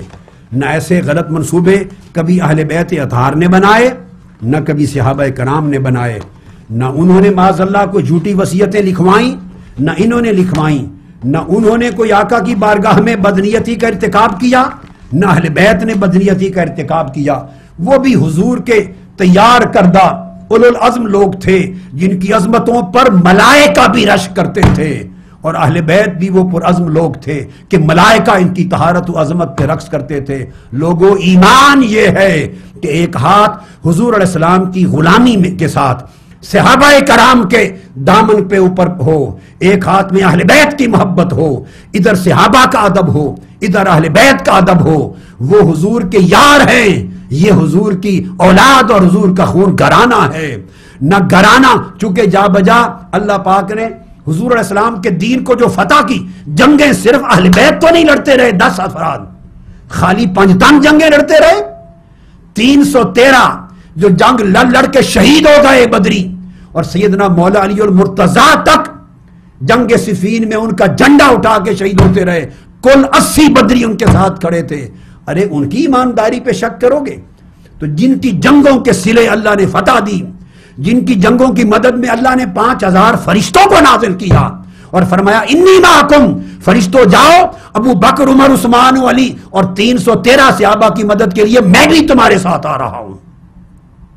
ارے وہ جو احد میں حضور کے ساتھ قربانیاں دیتے رہے، جنہوں نے پیٹ پہ پتھر باندھ کے خندقیں کھود دی حضور کے ساتھ رہے، جو حدیبیہ میں تاجدار کائنات کے ساتھ رہے، جو حنین اور حوازن میں آقا کے ساتھ رہے، جو ادھر حدیبیہ سے ہٹے خیبر میں چلے گئے حضور کے ساتھ رہے، ہٹے تبوک میں چلے گئے حضور کے ساتھ رہے، جنہوں نے 40 غزوات میں اپنی جانیں مصطفیٰ کے لیے لٹانا چاہیں، سب کچھ تن من دھن لٹا دیا، جنہوں نے آقا کے کہنے پر گھر کا سارا مال لا کے مصطفیٰ کے قدموں پہ ڈھیر کر دیا، اور آقا نے پوچھا ما ابقیت لأہلک یا ابا بکر، ابو بکر گھر والوں کے لیے کیا چھوڑائے ہو؟ لگتا ہے کچھ بھی نہیں چھوڑا کوئی لقمہ۔ عرض کیا ابقیت لہم اللہ و رسولہ، آقا کچھ نہیں چاہیے، اللہ اور اللہ کا رسول کافی ہے میرے گھر والوں کے لیے۔ ارے وہ قربانیاں دینے والے، ارے وہ عثمان غزوہ تبوک پہ آقا نے کہا فوجیوں کے پاس ساز و سامان نہیں ہے کوئی میرے لشکر اسلام کو ساز و سامان دینے والا؟ سارا سامان گورو سمیت عثمان غنی نے دے دیا۔